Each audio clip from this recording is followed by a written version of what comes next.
மகளிருக்கான தோட்டக்கலை கல்லூரி மற்றும் ஆய்வு மையத்தை உருவாக்கியவர், 160க்கும் மேலான பயிலரங்குகளை நடத்தியவர், கதலி புரஸ்கார் விருது, இருமுறை வாழ்நாள் சாதனையாளர் விருது உள்ளிட்ட 13 விருதுகளுக்கு சொந்தக்காரர் பேராசிரியர் பாலமோகன் ஐயா அவர்கள் இதோ கொடுக்காப்புளியை கை நிறைய கொண்டு வந்திருக்கிறார். கொடுத்து சிறப்பிக்க.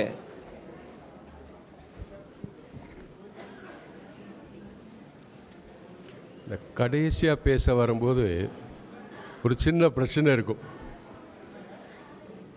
கூட்டம் கொஞ்சம் கலைஞ்சு போயிடும்.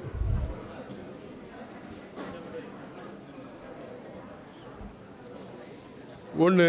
ரெண்டாவது, இந்த பேச ஆரம்பிக்கிற போது இந்த சலனமாக அப்படியே அதெல்லாம் அப்படி செட் ஆகிறதுக்கு கொஞ்சம் டைம் ஆயிடும். ஏன்னா 2-3 தான் பேசி கேட்டு ஒரு மாதிரி நம்ம ஒரு ஸ்டேட்டுக்கு வருவோம். இங்கே என்னை கொண்டு வருவதற்கு என்னோடு பேசிய மணிசங்கர் சார், துரைராஜ் சார், பாலா, பிரதீப், இவங்களாம் எனக்கு தெரியும். இது தெரியாதவங்க நிறையா பேர் இருக்காங்க. அவங்களுக்கெல்லாம் என்னுடைய வணக்கத்தை தெரிவித்துக் கொண்டு,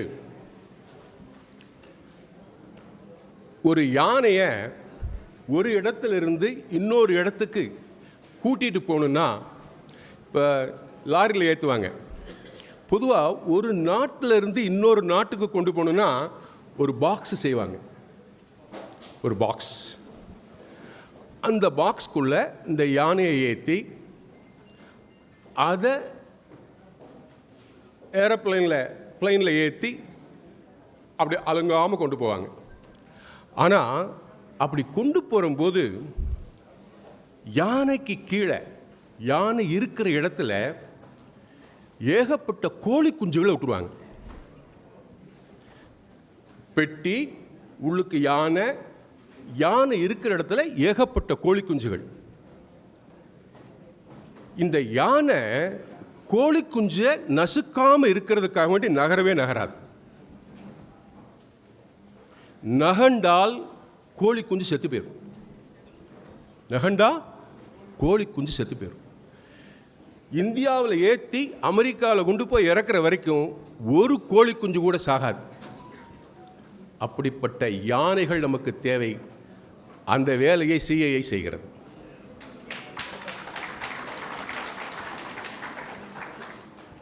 நீங்கள்லாம் கோழி குஞ்சுன்னு வச்சுக்கலாம்.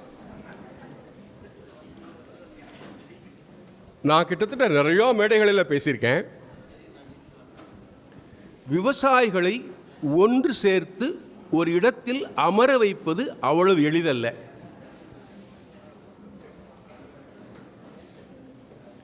ஃப்ரீயாக கூப்பிட்டா அங்கே என்ன சொல்லிக் கொடுப்பாங்க அப்படிங்கிற ஒரு எண்ணம் வந்துடும். காசு கேட்டால் காசு வாங்குறாங்க அப்படிங்கிற பிரச்சனை வந்துடும். எந்த பக்கமும் நகழ முடியாது. அப்படி நெக்கார். நான் 2லையும் பேசியிருக்கேன். உங்கள்கிட்ட ஒரு கேள்வியை கேட்டுட்டு அடுத்து நான் என்னோடய டைட்டிலுக்கு போகிறேன். இன்றைக்கு 1/2 மணி நேரத்துக்கு மேலே பேச மாட்டேன். எனக்கு நல்லா தெரியும். ஏன்னா வாத்தியார்கள் கூட ஒரு பெரிய வேலை, ஈஸியாக தூங்க வச்சுருவோம். 40 பேரை ஒரே நேரத்தில் தூங்க வைக்கணும்னா வாத்தியாரை விட்டால் யாருமே கிடையாது. வீட்டில் கூட அம்மா ரொம்ப கஷ்டப்படுவாங்க. வாத்தியார் ஈஸியாக தூங்க வச்சுருவார். இன்றைக்கு நீங்கள் உண்ணும் உணவில் இயற்கையான உணவு என்னது? இயற்கையானது இல்லையா? இருக்கு சார். நொங்கு நான் விரும்பி சாப்பிடும் உணவு, இயற்கையான உணவு. அதில் மருந்தே கிடையாது, போடுறதும் கிடையாது. அதுக்கு அடுத்தது போல் உள்ளது இந்த கொடுக்காப்புளி. கொடுக்காப்புளியும் மருந்து கிடையாது, யாரும் அடிக்கிறது கிடையாது. இந்த கொடுக்காப்புளி எப்படி இவ்வளோ தூரத்துக்கு பாப்புலர் ஆச்சு அப்படின்னா அதுக்கு நானும் ஒரு காரணம். எப்படின்னா, நான் மதுரையில் வேலை செஞ்சுட்டு இருக்கும்போது, நான் மதுரை பஸ் ஸ்டாண்டுக்கு போகணுன்னா ஒரு ரெகுலர் ரூட் இருக்குது. அந்த ரூட் வழி தான் போகணும். நான் அந்த ரூட் வழி போகவே மாட்டேன். அதாவது கோரிப்பாளையம் ரூட் வழி போக மாட்டேன். நான் இந்த தெப்பக்குளம் ரூட் வழியாக வருவேன். அந்த ரூட் வழியாக வந்தோம்னா ஒரு அம்மா எப்போயுமே கொடுக்காப்புளி வச்சுருக்கோம். என் ஒய்ஃப் சொல்லுவாள், திருப்பிட்டியா அந்த பக்கம் போறியா, 250 ரூபா சார் கிலோ. சூப்பராக டேஸ்ட். நான் ஒரு தடவை கூட அதை மிஸ் பண்ணதே கிடையாது. கொடுக்காப்புளி மாதிரி தின்னு பழகிட்டிங்கன்னா ஒரு டேஸ்டியஸ்ட் ஃப்ரூட் உலகத்திலேயே இல்லை. அவ்வளோ டேஸ்ட்டாக இருக்கும். இப்போ சாப்பிட்டாலும் சாப்பிடுவேன். எனக்கு தெரிஞ்சு அதிக விலை கொடுத்து 250 ரூபா 300 ரூபா அப்போ. இன்றைக்கி நீங்கள் ஆர்எஸ்புரத்தில் ஒரு கரெக்டாக நான் சொல்லணும்னா இந்த வேதநாயகம் ஹாஸ்பிட்டல் தாண்டி இடது பக்கம் திரும்பினா ஒருத்தர் வண்டியில் வச்சுருப்பான். கிலோ 650 ரூபா, 650 ருபீஸ். அது எங்கேருந்து வாங்குறான்னா, என்னோடய ஃப்ரெண்டு ஒருத்தர் மாலப்பாளையம்னு ஒரு இடத்துல இருக்கு, இங்கே பக்கத்தில். எதுக்கு பக்கத்தில்? மாதம்பட்டி பக்கத்தில் அவர் ஃபார்ம் வச்சுருக்கார். 1000 மரம் நட்டார். போன வருஷம் நட்டார். இந்த வருஷம் 1.5 டன் 2 டன் ஹார்வெஸ்ட் பண்ணார். அவர்கிட்ட தான் வாங்கிட்டு வரான். அவர்கிட்ட எவ்வளோன்னு கேட்டேன். நீங்கள் எவ்வளோ கொடுக்குறீங்க? 250 ரூபா. இவன் அதை 2ஆக பிரித்து 2 கிரேடில், ஃபஸ்ட் கிரேட் 650 ரூபா, செகண்ட் கிரேட் 450 ரூபா. அது எனக்கு எப்படி தெரியும்னா, அந்த நண்பர் எனக்கு கிஃப்டாக ஒரு 1 கிலோ அனுப்பி விட்டார். என்னடா ஒரே மாதிரி இருக்கே அப்படின்னு.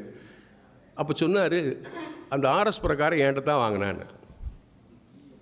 எனக்கு என்ன ஒரே ஒரு பிரச்சனை, இதுக்குள்ளே போகிறதுக்கு முன்னாடி, விவசாயிகள் விவசாயியாக இருந்தால் உங்கள் வாழ்க்கையில் முன்னேறவே முடியாது. கொஞ்சம் வியாபாரியாக மாறும். வியாபாரியாக மாறுறது அப்படிங்கிறது என்ன அப்படிங்கிறது புரிகிற மாதிரி சொல்லிட்டு நான் உங்களுக்கு போகிறேன். ஒரு மாதிரி, அதாவது எனக்கு இப்போ ஒருத்தர் ஆர்கானிக் சர்டிஃபிகேஷனோட ஒரு ஃபார்மர் வந்தார். சார் என்கிட்ட என்பிஓபி இருக்குது அப்படின்னார். அப்படின்னா என்ன? என்பிஓபி அப்படிங்கிற பியூட்டிஃபுல் சர்டிஃபிகேஷன். அதாவது நான் கொடுக்கும் உணவு எந்த கலப்பும் இல்லாமல், பூச்சி மருந்து இல்லாமல் உள்ளது அப்படிங்கிறது ஒரு சர்டிஃபிகேஷன். அப்படி ஒரு சர்டிஃபிகேஷன் இந்தியாவில் கிடையாதுன்னா யாரும் அதை பற்றி யோசிக்கிறது கிடையாது. என்பிஓபி 2 சர்டிஃபிகேஷன் இருக்குது. அவர் வச்சிருக்க NPOP best certification by the central government. இன்னொரு என்ஓபின்னு இருக்குது, அதாவது ஸ்டேட் கவர்மெண்ட் கொடுக்குற 2 சர்டிஃபிகேஷன் இருக்குது. அதாவது ஆர்கானிக்கில் 2 சர்டிஃபிகேஷன் இருக்குது. இந்த என்பிஓபி ஃபாரினுக்கு எக்ஸ்போர்ட் பண்ணலாம். இதில் என்ன பிரச்சனைனா, அந்த சர்டிஃபிகேட்டுக்கு வேல்யூ தெரியாதவன்ட்ட நம்ம போய் ஒன்றுமே பண்ண முடியாது. இப்போ உலகத்தில் நீங்கள் ட்ரேட் பண்ணணும்னு வச்சிங்களேன், வேர்ல்டு ட்ரேட் பண்ணணும்னா குளோபல் ஜிஏபி அப்படிங்கிற சர்டிஃபிகேட் இருந்தால் தான் அமெரிக்காவுக்கு அனுப்ப முடியும். அப்போது குளோபல் ஜிஏபி அப்படிங்கிறது ஒரு ஆர்கனைசேஷன், ஒரு ஏஜென்சி. அவன் எந்தெந்த இடத்துல இந்த மாதிரி நம்ம வேணும்னு கேட்குறோமோ அங்கே வந்து அதாவது இன்ஸ்பெக்ட் பண்ணி, எஸ் இந்த மெட்டீரியல் நீங்கள் வாங்கலாம், இவங்க வந்து சயின்டிஃபிக்காக பண்ணுறாங்க.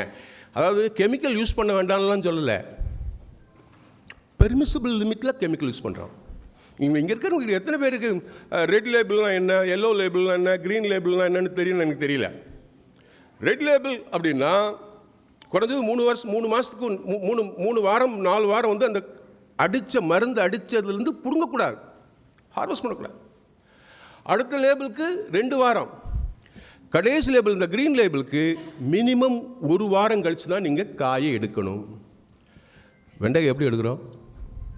இன்றைக்கி காய் எடுக்கிறோம், அதுக்கு அடுத்த நாள் எடுக்கிறோம். அப்போ மருந்து அடித்தா என்ன பண்ண முடியும்? அதைத்தான் நாங்கள்லாம் சாப்பிட்டுட்ருக்கோம். நாம் உண்ணும் உணவு கடவுளுக்குத்தான் தெரியும் நல்லதா கெட்டதா அப்படின்ட்டு. யாரும் ஒன்றும் பண்ண முடியாது. ஏன்னா இப்படி இந்த மாதிரி லேபிள் இருக்குது, இத்தனை நாள் கழித்து தான் அந்த லேபிள், இந்த மருந்து அடித்தா இவ்வளோ நாள் கழித்து தான் எடுக்கணும்னு பாவம் விவசாயிகளுக்கே தெரியாது. இன்னும் அந்த எஜுகேஷன் முடியலை, அடுத்த எஜுகேஷனுக்கு அடுத்ததெல்லாம் வந்துட்டோம். இன்றைக்கும் ஒரு லேபிள்டு மெட்டீரியலை யூஸ் பண்ணால் எவ்வளோ நாள் கழித்து அதை எடுத்து பயன்படுத்தணும் அப்படிங்கிறது இன்னும் விவசாயிகளுக்கு தெரியாது. அப்போ எங்கே இருக்கும் பாருங்கள். ரைட். ஏன்னா எதுக்கு இதை சொல்லுவார்னா, நான் கிட்டத்தட்ட சாப்பிட்டு, அதாவது திராட்சைப்பழம் சாப்பிட்டு 25 வருஷம் ஆகுது. 25 வருஷத்துக்கு முன்னாடி மகாராஷ்டிராவில் ஒரு ட்ரைனிங் போயிருந்தேன். அந்த ட்ரைனிங் வந்து செமி ஏரிட் கிராப்ஸ் அப்படிங்கிற ஒரு ட்ரைனிங். அதில் வந்து கிரேப்ஸ் எல்லாம் சொல்லிக் கொடுத்தாங்க. என்ன செய்வாங்கன்னா 21 நாள் அந்த ட்ரைனிங் ப்ரோக்ராமில் ஒரு 15 நாள் 16 நாள் வந்து உங்களுக்கு எல்லாமே இந்த தியரிட்டிக்கலாக கிளாஸ் நடக்கும். லாஸ்ட் 4 days உங்களுக்கு ட்ரிப்பு மாதிரி கூட்டி போவாங்க, ஃபீல்டு ட்ரிப்ஸ் மாதிரி கூட்டி போவாங்க. அப்போது ஒரு திராட்சை தோட்டத்துக்குள்ளே போய் எங்களை விட்டாங்க. அந்த திராட்சை தோட்டத்தில் இருக்கக்கூடிய அந்த விவசாயி, கதையாக சொல்கிறனோ சீக்கிரம் மாறிடணும், அந்த திராட்சை தோட்டத்துக்குள்ள இருக்கிற விவசாயி நல்ல சஃபாரி சூட் போட்டுட்டு உள்ளுக்கு வந்து இறங்கினார், காரில் வந்து இறங்கினார். I was so happy. ஏன்னா நான் ஒரு விஞ்ஞானி, வாத்தியார், அட்மினிஸ்ட்ரேட்டர் 3 எங்களுக்கு உண்டு யூனிவர்சிட்டியில். என்னோட கிளைண்ட் ரெண்டு பேர் தான். ஒன்று விவசாயி, ஒன்று ஸ்டூடெண்ட். 2 பேர் தான் என்னோட கிளைண்ட். என்னோட கிளைண்ட் காரில் வந்து இறங்குற போது எனக்கு எவ்வளோ சந்தோஷமாக இருக்கும். அந்த விவசாயி காரில் வந்து இறங்கினோடனே ஐ ஸோ ஹாப்பி. சஃபாரி போட்டிருக்காரு. அதோடு என்ன செஞ்சார், நாங்கள் மொத்தம் 22 பேர் எவ்வளோ இருந்தோம். ஒரு பிளேட்டில் 3 கிரேப் வெரைட்டி. ஒன்று வந்து தாம்சன் சீலஸ், இன்னொன்று வந்து ஃப்ளேம் அப்படிங்கிற வெரைட்டி, எக்ஸலண்ட் வெரைட்டி. எத்தனை பேர் சாப்பிட்ருக்கீங்க தெரியல. ஃப்ளேம் அப்படிங்கிற வெரைட்டி. இன்னொரு வெரைட்டி வந்து ரெட் சீட்லெஸ்ன்னு சொல்லிட்டு 3 வெரைட்டி, அதாவது பூசா சீட்லெஸ்ன்னு சொல்லுவாங்க. 3 கிரேப் வெரைட்டி அந்த பிளேட்டில் இருக்குது. அவர் மகாராஷ்டிராவில் மராத்தியில் பேச ஆரம்பிச்சிட்டார். எனக்கு என்ன பண்ணுறதுன்னு தெரியல. மராத்தியில் பேசினா எனக்கு புரியாது. நமக்கு இந்த பக்கம் அந்த பக்கம் போனோம்னா நமக்கு தெரியாமல் இருக்கிறது ஒரு பெரிய பிரச்சனை. அது எத்தனை பேருக்கு புரிஞ்சுக்க போகிறோன்னு தெரியல. நமக்கு எத்தனை லாங்குவேஜ் கற்றுக்கிறதுனாலும் அவ்வளோலாம் கற்றுக்கிறது நல்லது. அவ்வளோதான். இதை ஜஸ்ட் லீவ் இட் யூ தான். அப்போது எனக்கு அவர் பேசுனது தெரியல. எனக்கு கிடைச்ச ஒரே ஒரு ஆப்பர்ச்சுனிட்டி, அங்கே பிளேட்டில் இருக்கிற ஒவ்வொரு கிரேப்ஸாக எடுத்து சாப்பிட ஆரம்பித்தேன். 3 வெரைட்டி இருக்குது. நான் ஃப்ளேமுங்கிற வெரைட்டி ஆக்சுவலி ஃபஸ்ட்டு டைம் நான் சாப்பிட்றேன். சாப்பிட்டுட்டு இருக்கும்போது அவங்கெல்லாம் பேசி முடிஞ்சுது. பாதி புரிஞ்சுது, பாதி புரியலை. இருந்தாலும் பக்கத்தில் இருக்கிறவங்க கேட்டு ஏதாவது ஒரு கேள்வி கேளுங்கன்னு. நார்மலாக வந்து நிறையா கூட்டத்தில் கேள்வி கேட்குறதுக்குன்னே 2-3 பேர் வருவாங்க. அது ஒரு ப்ரீட். அது இருக்கணும், இல்லாமலாம் இருக்கக்கூடாது. அப்படின்னா ஃபுல்ஃபில் ஆகாது. அப்போ அந்த கேள்வி கேட்குறதுக்குன்னு கடைசியில் நான் என்னை பார்த்து ஒரு கேள்வி கேளுன்னு, இவ்வளோ சாப்பிட்டுட்டோம் ஒரு கேள்வி கேட்டுருவோமே அப்படின்ட்டு இதான் என்னோடய கேள்வி. திராட்சைப்பழம் பூத்ததுலேருந்து ஹார்வெஸ்ட் பண்ணுறது வரைக்கும் எத்தனை தடவை மருந்தடிப்ப அப்படின்னு ஒரு கேள்வியை கேட்டேன்.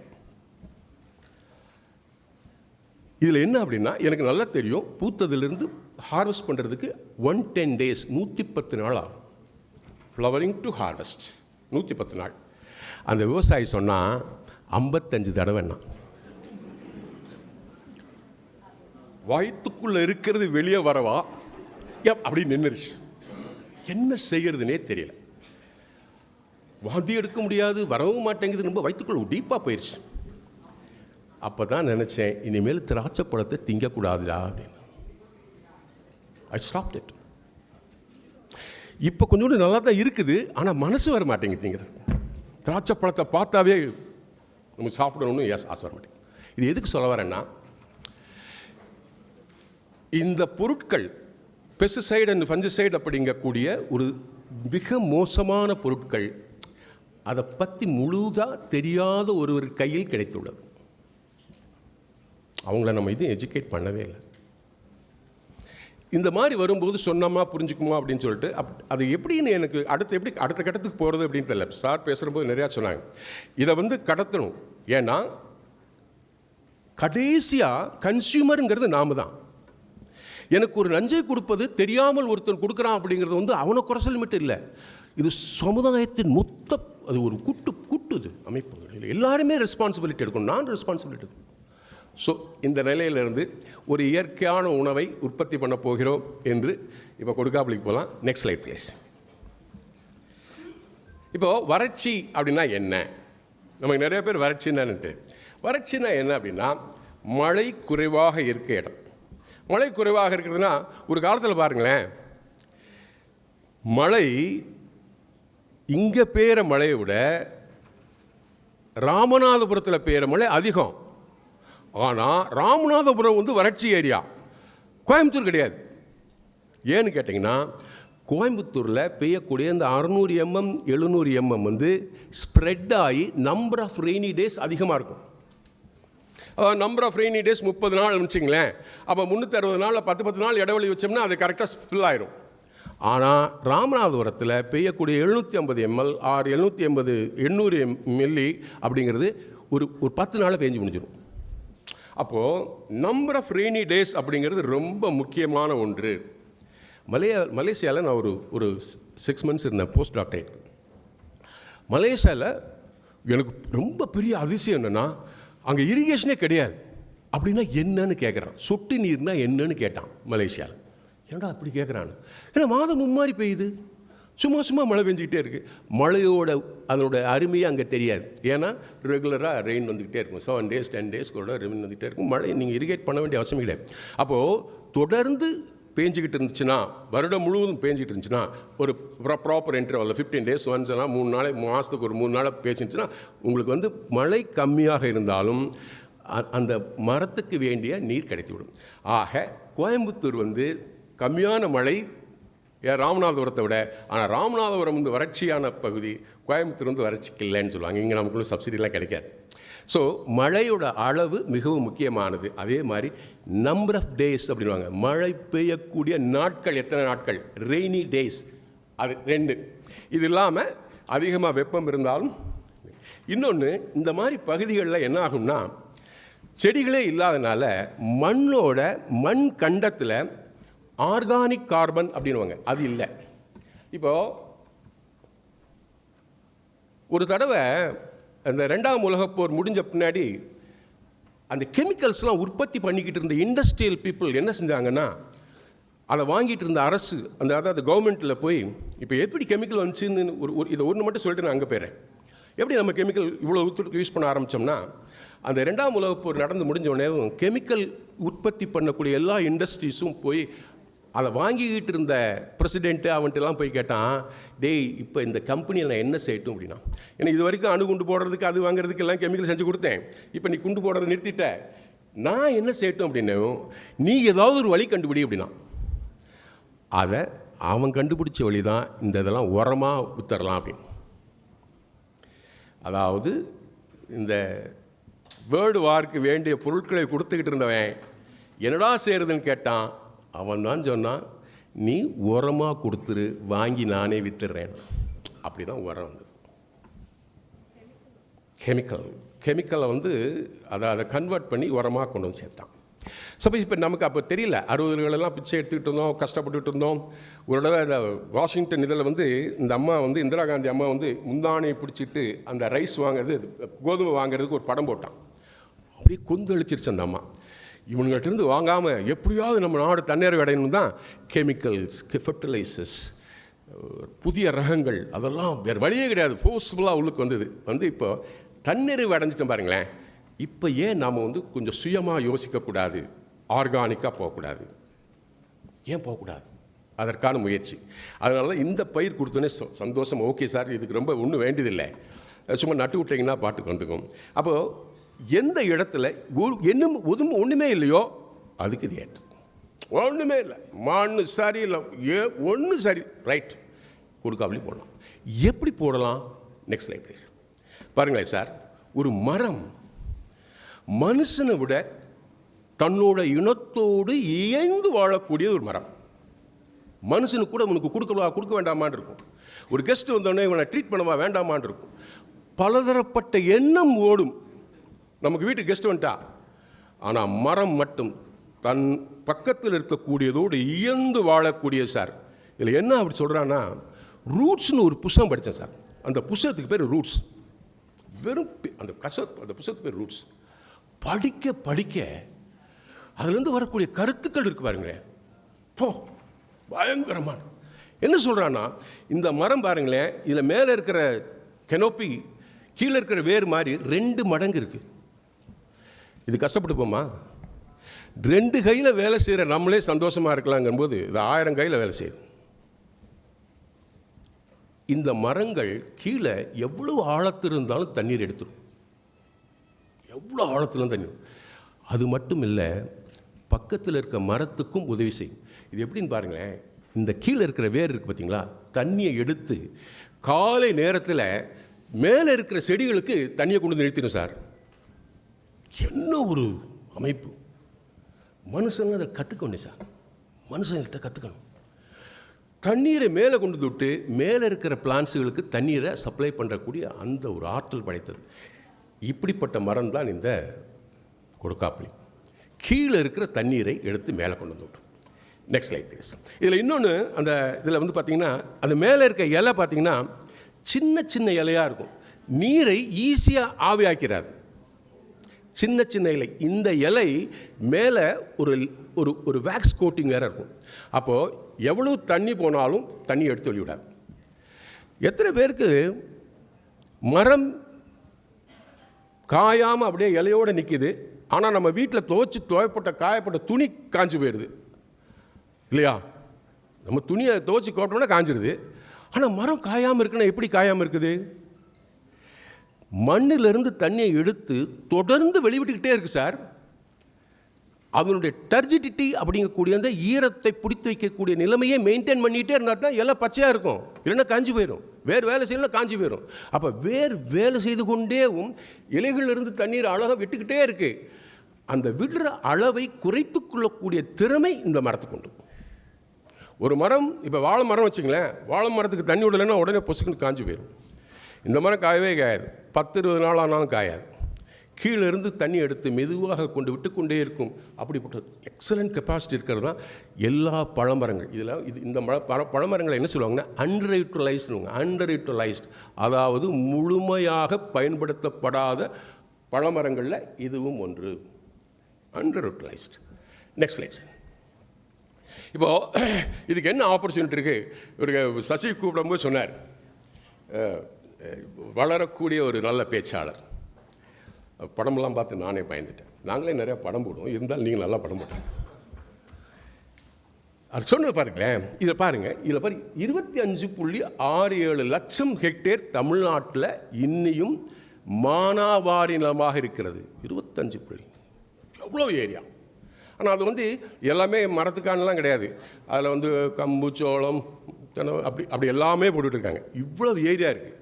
இருக்கிறதுலே அதிகமாக மானாவாரி நிலம் இருக்கிறது ராமநாதபுரம், அதுக்கடுத்து விழுப்புரம், அதுக்கடுத்து தூத்துக்குடி, அதுக்கடுத்து நாமக்கல், விருதுநகர், இதுகளெல்லாம் நிறைய மானாவாரி நிலங்கள் இருக்கிறது.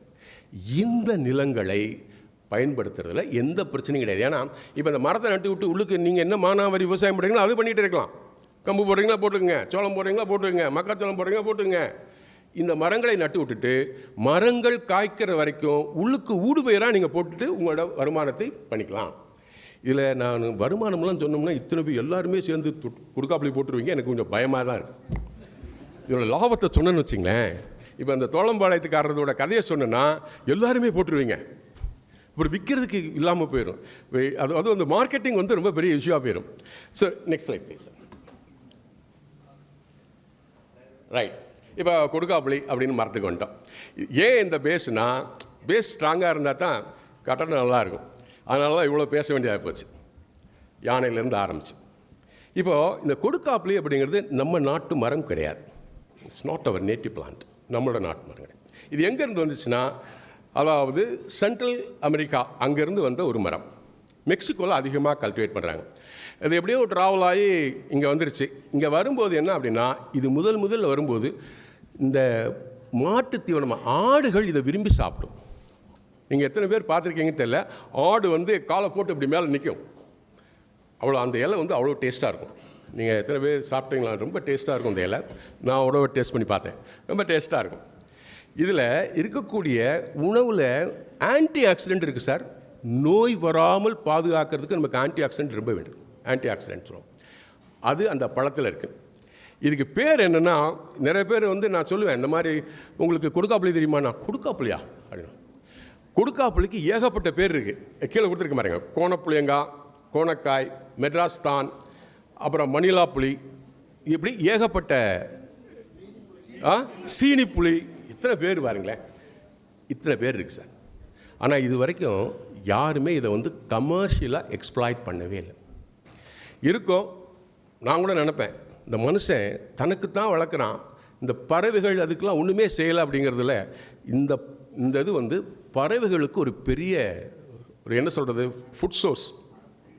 ஆமாம். இல்லை சார், தர்மர் அப்படிங்கிற ஒரு புஸ்தகம் எழுதினார். புஸ்தகத்துக்கு பேர் மறந்து போச்சு. அவர் எழுதுவார் சார், அந்த காலத்தில் இருந்த விவசாயம் பண்ணிட்டு வீட்டுக்கு பக்கத்தில் இருக்கக்கூடிய மலைப்பகுதிகளை போய் மொட்டை பாறைகளில் அவன் விளைவித்ததில் 10% தூவி விட்டு வருவானா சார். எதுக்குடான்னா, இந்த பறவைகளுக்கு வேணும் அப்படின்னா. எதுக்குடா உனக்கு பறவை வேணும்னா, எனக்கு பூச்சி வந்தால் என் பூச்சியை திங்கிறதுக்கு அந்த பறவை வேணும் சார். இது ஒரு சைக்கிளாக இருந்தது சார், சைக்கிளாக இருந்தது. அதாவது பறவை, மனிதன், விலங்கு, தாவரங்கள் ஒன்றி வாழ்ந்த நாடு சார் இது. கடைசியில் விட்டுவிட்டோம். ஏன்னா அதுக்கு ஒரு வேல்யூ இல்லாமல் போச்சு. இப்போ பறவைகளுக்கு வேல்யூ இல்லாமல் போச்சு. இப்போது ஒன்றோடு சேர்ந்து வாழக்கூடிய ஒரு நிலையை எந்ததை செஞ்சால் வரும்?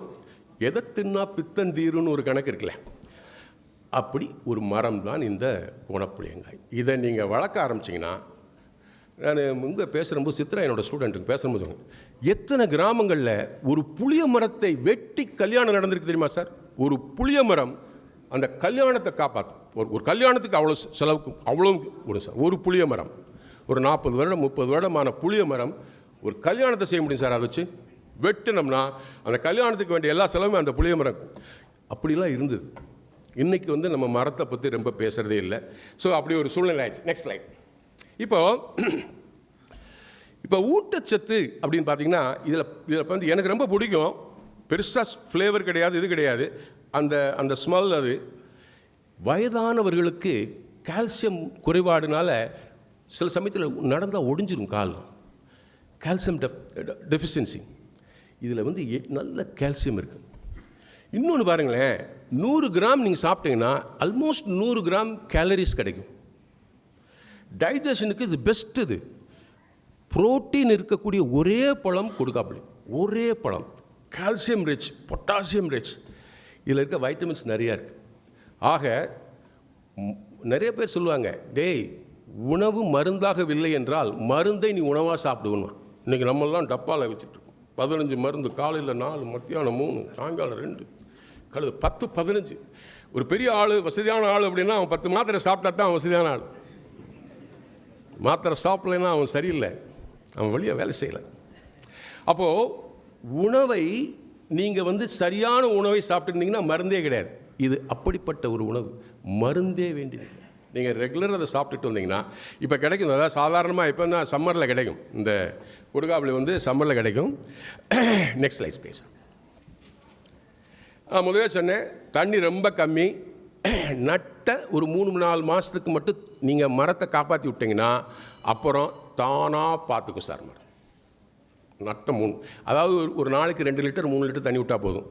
இல்லை அதுக்கெல்லாம் எனக்கு வசதியே இல்லைன்னா, எப்போ மான்சூன் ரெயின் இருக்கோ, எப்போ அந்த மழை பெய்யுமோ, மழையோடு சேர்த்து நட்டு விட்டுட்டு கொஞ்சம் குப்பை மட்டும் போடணும். ஏன்னா மழையை பிடிச்சி வச்சுக்கிறதுக்கு கீழே குப்பை இருந்துச்சுன்னா ஈஸியாக பிடிச்சி வச்சுக்கும்.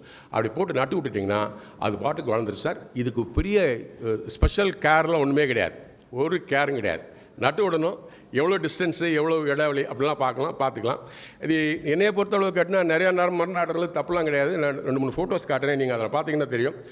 ரொம்ப குறைவான தண்ணீர் போதும். ஏன்னா தண்ணீரை இது வெளியெடுத்து விடுறது கிடையவே கிடையாது. தண்ணீரே மண்ணுக்குள்ளேயே சேமித்து வச்சு தேவைப்படும் போது எடுத்துக்கக்கூடிய ஒரு வகையான மரம் இது. இருக்கிறதுலே வறட்சியை தாங்கக்கூடிய மரங்களில் இது நம்பர் 1 மரம். Next slide sir. மண்ணில் 2 மண் சொல்லுவாங்க சார். ஒன்று நல்ல மண், இன்னொன்று உப்பு மண். இந்த உப்பு மண்ணை 2ஆக பிரிக்கலாம். ஒன்று அல்கலி, இன்னொன்று சலைன்னு சொல்லுவாங்க. இந்த அல்கலியில் என்ன சொல்லுவாங்கன்னா, கரையிற உப்புக்கள் அதில் இருக்கிறது அது சலைன் சாயில், கரையிறது. நம்ம கடல் தண்ணி சலைன், கடல் தண்ணி. ஏன்னா நாக்கில் பட்ட உடனே தெரியும் உப்பு கரிக்கும். நாக்கில் பட்டு உப்பு கரிக்கலைன்னா அதுக்கு அல்கலைன். அதுக்கு ஒரு எக்ஸாம்பிள் சொல்லணும்னா சோடா குடிச்சிங்களா? சோடா சால்ட் வாட்டர் தான். ஆனால் சோடா உங்களுக்கு தெரியாது. தண்ணி ஒரு 2 டம்ளர் குடிக்கல, 3 டம்ளர் குடித்தாங்களே தெரியாது. சோடா அது நான் சால்பிள். அதில் இருக்க உப்பு நம்ம நாக்கில் கரையாத உப்பு. ஸோ இந்த 2 தான் இருக்கும். இதுக்கு என்ன அப்படின்னா, இந்த மரம் எந்த உப்புனாலும் தாங்கும். என்னோடய ஃப்ரெண்டு இங்கே இருக்கார், விருதுநகர் பக்கத்தில் சிவகாசியில். அவரோட ஈசி அப்படிங்கிறது 6.7. ஒரு ஈசி இருந்துச்சுன்னா பயிர் வளரும், 2 ஈசினா பயிர் வளர்றது கஷ்டம், அதுக்குன்னு தேவரம் போடணும். 3 ஈசினா கொஞ்சம் கஷ்டம், 4 ஈசினா வரவே வராது. ஆனால் 6.7 ஈசியில் இது வருது சார். இப்போ எவ்வளோ நாள் தாங்கும். இது எப்படி தாங்குது அப்படின்னா, பிளான்ட்டை 2ஆக பிரிப்பாங்க. 15 நிமிஷம். பிளான்ட்டை 2ஆக பிரிப்பாங்க சார். இன்க்ளூடர், எக்ஸ்க்ளூடர்னுவாங்க. இன்க்ளூடர்னால் என்ன அப்படின்னா, மண்ணில் இருக்கக்கூடிய அந்த உப்பை எடுத்து வச்சுக்கும், யூஸ் பண்ணாது. செல்லில் வேக்யூல் அப்படிங்கிற ஒரு இடம் இருக்குது. நீங்கள் படித்தது ஞாபகம் வருதா? செல்லில் வேக்யூல்னு ஒரு இடம் இருக்குது. அந்த வேக்யூலுக்குள்ளே இந்த சால்ட்டை கொண்டு போய் வச்சிடும். அந்த சால்ட்டு பேசாமல் இருக்கும். அப்போது சால்ட்டு கூட இருந்தாலும் எடுத்து செல்லுக்குள்ளே வச்சுக்கிட்டு பேசாமல் இருக்கும். இன்னொரு பிளான்ட்டு அதான் எடுத்தாலும் அதை யூஸ் பண்ணாமல் இருக்க முடியாது, கஷ்டப்படும். அந்த மாதிரி கஷ்டப்படுற பிளான்ட்டோட இலையை பார்த்தீங்கன்னா கரிஞ்சு இருக்கும். எந்தெந்த செடிகள்லாம் உப்பு அதிகமாக கரியுதோ அதெல்லாம் வந்து எக்ஸ்க்ளூடர், வச்சுக்க முடியாது. இருந்தாலும் எடுத்து உள்ளுக்கு வச்சுட்டு கம்மு நிற்கிதோ அது இன்க்ளூடர். அந்த இன்க்ளூடரில் கோகனட் வரும், இன்க்ளூட இது வரும், இது கொடுக்காப்புளி வரும். எதெல்லாம் உப்பை தாங்கி வளரக்கூடிய மரங்களோ அதுகளெல்லாம் உப்பை எடுத்து வச்சுக்கிட்டு யூஸ் பண்ணாமல் அப்படி கம்மு நிற்கும். அந்த மாதிரி மரம் ஆக எவ்வளவு உப்புனாலும் தாங்கி வளரக்கூடியது. அதாவது சில சமயத்தில் சயின்ஸ் அப்படிங்கிறது ரொம்ப புரிஞ்சிக்கவே முடியாது. எப்படா இந்த மரம் இப்படி இருக்குது அப்படின்னு. அது மாதிரி எடுத்து உள்ளுக்கு வச்சுக்கும். நீங்கள் சி வீடுன்னு ஒன்று இருக்குது. சீல எலக்ட்ரிக்கல் கண்டக்டிவிட்டி எவ்வளோ இருக்குன்றீங்க? சி வாட்டரில் ஈசி எவ்வளோ இருக்கும்? 17லேருந்து 20 வரைக்கும். 20 இருக்கக்கூடிய ஈசியில் ஒரு செடி எப்படி வளரும்? அப்படின்னா அதுக்கு என்ன கெப்பாசிட்டி? அந்த செடி இன்க்ளூடர் சேல்ட் எடுத்து உள்ளுக்கு வச்சுட்டு பேசாமல் இருக்கும்.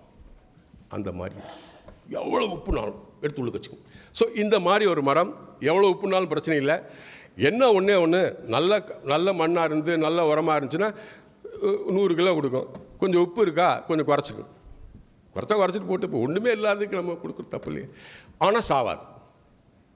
கான்செப்டை தான். பிளான்ட் சாவாது. ஆனால் உப்பு கொஞ்சம் ரொம்ப கூடி போச்சுன்னா கொஞ்சம் மகசூல் குறையும். ஆனால் என்ன ஒன்றுனா டேஸ்ட் சூப்பராக இருக்கும். எத்தனை பேர் நீங்கள் சாப்பிட்டு பார்த்துருக்கீங்கன்னு தெரியல. எங்கே உப்பு இருக்கோ அந்த இடத்துலேருந்து கிடைக்கக்கூடிய பழம் ரொம்ப டேஸ்ட்டாக இருக்கும். எங்கே வறட்சி இருக்கோ அந்த பழத்தை சாப்பிட்டு பாருங்களேன். வாழைப்பழமாக இருந்தாலும் சரி, எந்த பழமாக இருந்தாலும் சரி, டேஸ்ட் அவ்வளோவா இருக்கும். ஏன்னா அது வந்து அந்த சர்வைவல் அவ்வளோ கஷ்டப்பட்டு வரக்கூடிய அந்த அந்த ப்ராடியூஸ் வந்து குவாலிட்டேட்டிவ் ப்ராடியூஸாக இருக்கும். Next light please. ரைட். இப்போ நான் என்ன சொல்கிறேன்னா, எவ்வளோ மரம் நடுறது அப்படின்ட்டு. மண் ரொம்ப சுமாராக இருக்குது, வளமே இல்லை, 5 மீட்டருக்கு 5 மீட்டர் வச்சுக்கலாம். சுமாராக இருக்குது 6 மீட்டருக்கு 6 மீட்டர் வச்சுக்கலாம். கொஞ்சம் நல்ல மண்ணாக இருக்குது 7 மீட்டருக்கு 7. ஏன் சார் நல்லா இருந்துச்சுன்னா பிளான்ட்டோட டிஸ்டன்ஸ் கூட்டுறீங்க அப்படின்னா பிளான்ட் நல்லா வளரும். எங்கே மண் நல்லா இல்லையோ தண்ணி கம்மியாக இருக்கோ நீங்கள் ஸ்பேஸிங்கை குறைச்சிக்கலாம். ஏன்னா பிளான்ட் வளர போகிறதில்ல. இன்னொன்று பாருங்களேன், ரொம்ப முக்கியமானது. இதில் எத்தனை பேர் இதில் ஒரு ஏக்கர் அப்படிங்கிறது 43,560 சதுரடி, 43,560 ஸ்கொயர் ஃபீட்.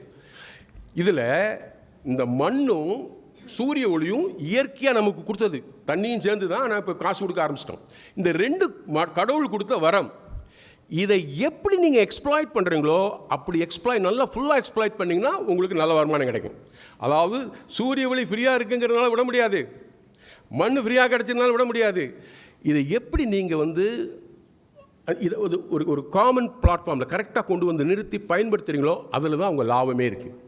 இப்போ நான் சொன்ன 43,560 சதுரடியில் முழுசுமாக நீங்கள் யூஸ் பண்ணிங்கன்னா அதனோட பொட்டன்ஷியல் ஈல்டு அப்படிங்கிறது வந்து 50 டன் 60 டன் வரும். தள்ளி நட்டிங்கன்னா 10 டன் 20 டன் வரும். அப்போது ஃபுல்லாக லைட்டாக ஹார்வெஸ்ட் பண்ணணும், சாயிலை முழுசாக எக்ஸ்ப்ளாய்ட் பண்ணோம்னா எவ்வளவு பாப்புலேஷன் வைக்கணும் அப்படிங்கிறது சயின்ஸ் எல்லாம் கிடையாதுங்க. இங்கே உங்களோட அனுபவ அறிவு தான். இப்போ நான் வைக்கிறதா இருந்தால் 43,000 சதுரடி வச்சுன்னா 40,000 சதுரடி நான் எக்ஸ்ப்ளாய்ட் பண்ணுவேன். ஒரு மரத்துக்கு 20 மரத்துக்கு இன்னொரு மரம் சொல்லவே இல்லை. எனக்கு இவ்வளோ அடி கொடுங்கலாம் சொல்லவே இல்லை. நான் ஏன் தெரியுமா விட்டோம், எனக்கு உள்ளுக்கு பாது உடையணும், ஒரு உழுவுறதுக்கு போகணும், அதுக்கு போகணும், இதுக்கு போகணுன்னு அதெல்லாம் உங்கள் இஷ்டத்துக்கு விட்டது. மரம் ஒரு நாளும் சொன்னதில்லை எனக்கு இவ்வளோ இடம் கொடுன்னு சொல்லவே இல்லை. என்னோட கன்வீனியன்ஸ்க்கு நான் விட்டுருக்கேன். உள்ளுக்கு போகிறதுக்கு, காய் பண்ணுறதுக்கு, மருந்து அடிக்கிறதுக்கு, அது அந்த கன்வீனியன்ஸ் உங்களுக்கு ஏதோ அதை செய்வது சரி. சிலர் 2 நேரம் சாப்பிடுவாங்க, காலைல 11 மணிக்கு, சாயங்காலம் 4 மணிக்கு. சிலர் 3 நேரம் சாப்பிடுவான். இன்னொருத்தர் இருக்கான் 15 நேரம் சாப்பிடுவான். அது அவனோட வசதி. இது எது ரைட் சார்? எல்லாமே ரைட். அவ்வளோதான். இது உங்களுக்கு என்ன இதில் வச்சு என்ன கான்செப்ட் எடுத்துக்கிறீங்களோ. இப்போ ஏன்டா கூப்பிட்டு என்ன கான்செப்ட் எடுத்துக்கிட்டா, என்கிட்ட 2 ஏக்கர் தான் இருக்குன்னா அந்த 2 ஏக்கரில் 2 லட்சம் நடக்கும், 4 லட்சம் எடுக்கணும்னா அதுக்கான பிளான்ட், அது அந்த டைமென்ஷன், அதுக்கான நிலைகள். இல்லை எனக்கு 10 ஏக்கர் இருக்குது, இவ்வளோ ரொம்ப கஷ்டப்பட வேண்டாம், அதுக்கான டைமென்ஷன். ஸோ அது மாதிரி எடுத்துக்கலாம். Next slide sir. ரைட். இதில் ஒன்றே மட்டும் தான் ரொம்ப இம்பார்ட்டன்ட். அதை அந்த ஃபோட்டோ காட்டினா கரெக்டாக இருக்கும். அடுத்த ஸ்லைட் போங்க சார். ரைட். இது சார் நான் சொன்ன அந்த தோளம்பாளையத்தில் இருக்கக்கூடிய தோட்டம் வச்சு 1 வருஷம் 15 நாள், 10 ஒரு 2 மாதம், ஒரு 1.25 வருஷம் இருக்கும். ஒரு அறுவடை முடிஞ்சிருச்சு. வச்சு ஒரு அறுவடை முடிஞ்சிருச்சு. 1000 செடி, 2 டன், ஒரு டன் 2.5 லட்சம் ரூபா முடிஞ்சிருச்சு. இப்போ அடுத்த சீசனுக்கு ரெடி பண்ணியிருக்காரு. வேம்பெல்லாம் தூங்கி முழிக்கணும். அவரை வச்சு சொல்லக்கூடாது. நான் நிறைய ஒரு சொல்லுவேன், விவசாயிகிட்ட சொல்லுவேன். விவசாயி நிறைய பேர் அப்படி இப்படி சார் அதை பண்ணிடலாம் சார், இதை பண்ணிடலாம். அதாவது ஒரு ஒரு ஒரு பழமொழி இருக்குது சார். சார் நம்ம ஆளுங்க முன்னாடி சொல்லி வச்சுட்டு போயிட்டான், நாம் தான் அதை திருப்பி பார்க்கவே இல்லை. அதை சொல்கிறான் பாருங்களேன், மங்குனா மாங்காய் பொங்குனா புளின்னுவான். அப்படின்னா என்ன? அது இப்போ ஆராய்ச்சி பண்ண வேண்டியதாக போச்சு. 1 ஏக்கர் விவசாயம், 2 ஏக்கர் விவசாயம் பண்ணக்கூடிய ஒரு விவசாயி 1 ஏக்கர் மா வச்சு 1 ஏக்கர் புளி வச்சான்னா, நல்ல மழை வேஞ்ச காலத்தில் புளி சூப்பராக காய்ச்சிரும். மா போயிடும், பொசுக்குன்னு போயிடும். அந்த பூ பூத்த சமயத்தில் மழை வேஞ்சு அடிபட்டு எல்லாம் போயிடும். ஆனால் புளி காய்ச்சி போயிடும். வறட்சியாக இருக்கிற சமயத்தில் மாங்காய் நல்லா காய்ச்சிரும், புளி உக்காந்துக்கும். மங்குனா மாங்காய் பொங்குனா புளினா 2 பயிர் விடு, 2ம் வித்தியாசமாக பூக்கக்கூடிய ஒரு நிலையில் கொண்டு வை, ஒன்று போனாலும் ஒன்று காப்பாற்றுண்டானா. இதெல்லாம் என்னென்னா, காலப்போக்கில் இந்த சயின்ஸ் எல்லாத்தையும் கண்ணை மூடிப்பிடுச்சு. நம்ம அதை அந்த அந்த விஸ்டம்லாம் விட்டுட்டோம்.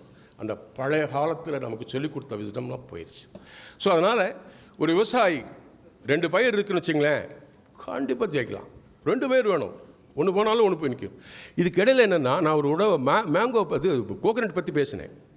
கோகனட் ஈஷா ஒரு ப்ரோக்ராம் பண்ணியிருந்தாங்க பொள்ளாச்சியில் இல்லை, அது பல்லடத்து பக்கத்தில் கொடுத்துட்டு இதே மாதிரி அரங்கு நிறைந்து. என்ன ஒரே ஒரு சந்தோஷம்னா, இப்படி அரங்கு நிறைஞ்சுன்னா எங்களை மாதிரி ஆளுகளை நிறுத்த முடியாது, பேசிக்கிட்டே இருப்போம். அரங்கு நிறைந்தது, 4000 பேர் சார், 4000 பீப்புள். பேசி முடிச்சோடனே அவ்வளோ சந்தோஷமாக இருந்தது. ஏன்னா அப்படி கிடைக்கிறது ஈஸி இல்லையா, அவ்வளோ கஷ்டம். இவ்வளோ கூட்டத்தில் உட்கார வச்சு நீங்கள் எல்லோரும் என்னை பார்த்துட்டு இருக்கீங்களா, எவ்வளோ பெரிய சந்தோஷமான நிகழ்வு. எல்லோரும் கிடைக்காது. அரசியல்வாதிகளாக ஏதாவது பண்ணி தான் உட்கார வைக்க முடியும். எப்படா எந்திரிக்கும், எப்படா முடியும்னு பார்த்துட்டு இருப்பான். நமக்கு அந்த பிரச்சனை இல்லையே. ஸோ இதில் என்னன்னா, அந்த மாதிரி ஒரு அமைப்பு. நம்ம ஒரு விதை விதைக்கிறோம், நல்ல விதையாக இருந்தால் முளைக்க போகுது, இல்லைன்னா காயப்போகுது. அந்த விதை விதைப்பதற்கான ஒரு அமைப்பு கிடைக்கிறது ஒரு பெரிய இது. அதுக்கு மீண்டும் இவர்களுக்கு ஒரு நன்றியை தெரிவிக்க வேண்டும். நெக்ஸ்ட் இதை பார்த்தீங்களா சார், அந்த பிளான்ட் அந்த பிளான்ட் 1.5 இயர்ஸ், ஒரு வருடம் 3 மாதம் உள்ளது. ஒரு ஹார்வெஸ்ட் முடிஞ்சிருச்சு. அவர் கிட்டத்தட்ட 1.5 டன் 2 டன் எடுத்துட்டாரு. அவர் சொன்ன ஒரே ஒரு ஸ்டேட்மெண்ட், அவர் வந்தாருக்கு தெரியல, மிஸ்டர் அரவிந்தன் பேர் அவர் சொன்னார், 7 வருஷ விவசாயத்தில் இப்போ தான் முத காசு பார்த்தேன்னாரு. இதில் என்ன பிரச்சனைனா, அவர் பக்கத்தில் யானை வரும், குதிரை வரும், எல்லாமே வரும். அது உள்ள ஹில்லோட ஃபுட் ஹில் சார், அது ஃபுட் ஹில். இது மண் ஒன்றுமே கிடையாது. நட்டார், காய்ச்சது, இப்போ என்ன செய்கிறதுனே தெரியாமல் இருக்குது. இப்போ ப்ரூன்லாம் பண்ணி போயிட்டுருக்குது. ஆக ஒரு கேர் ஃப்ரீ கிராப், மிகவும் குறைந்த செலவில், குறைந்த அட்டென்ஷனில் இந்த கிராப் ஈஸியாக வந்துடும். காசு நல்லா விற்கலாம். இன்னும் ஒன்றுனா, நான் முதல் சொன்னது மாதிரி விவசாயியாக இல்லாமல் கொஞ்சம் வியாபாரியாக மாற வேண்டும். நான் என்ன சொல்கிறேன்னா, இந்த குறை சொல்லிக்கிட்டே இருக்கிறதுனால பிரயோஜனமே கிடையாது. அவன் சரியில்லை, இவன் சரியில்லை, கவர்மெண்ட் சரியில்லை சொல்லிக்கிட்டே இருக்கலாம் சார். At the end of the day என்ன, ஒன்றும் இல்லை, திருப்பி அதே. அப்போது மாற்றம் என்னிடம் வர வேண்டும், விவசாயிடம் வரும். மாற்றம் இன்னொருத்தன்ட்டு வரவே முடியாது. அப்படி எதிர்பார்க்கிறதும் தவறு. இன்றைக்கி மாற்றத்தை கொண்டு வந்தவர்கள் அளவுகள்லாம் மேடத்து உட்பட அவர்கள் எடுத்த முன்னெடுப்பு தானே ஒழிஞ்சு மாற்றம் வெளியிருந்து வரவே வராது, உள்ளுக்கு இருந்து வரணும். அந்த மாற்றத்தை விவசாயிகள் கொண்டு வரணும் அப்படின்னு கேட்டுட்டு அடுத்த ஸ்லைட் பாஸ். இது எவ்வளோ இதில் 2 வெரைட்டி இருக்குது, அவ்வளோதான் முடிய போகுது. 2 வெரைட்டி. ஒன்று PKM1 அப்படின்னா உள்ளுக்கு இருக்கிற ஏரில் வெள்ளையாக இருக்கும். ஏரில் அப்படிங்கிறது சொலை, உள்ளுக்கு இருக்கிற சொலை வெள்ளையாக இருக்கும்.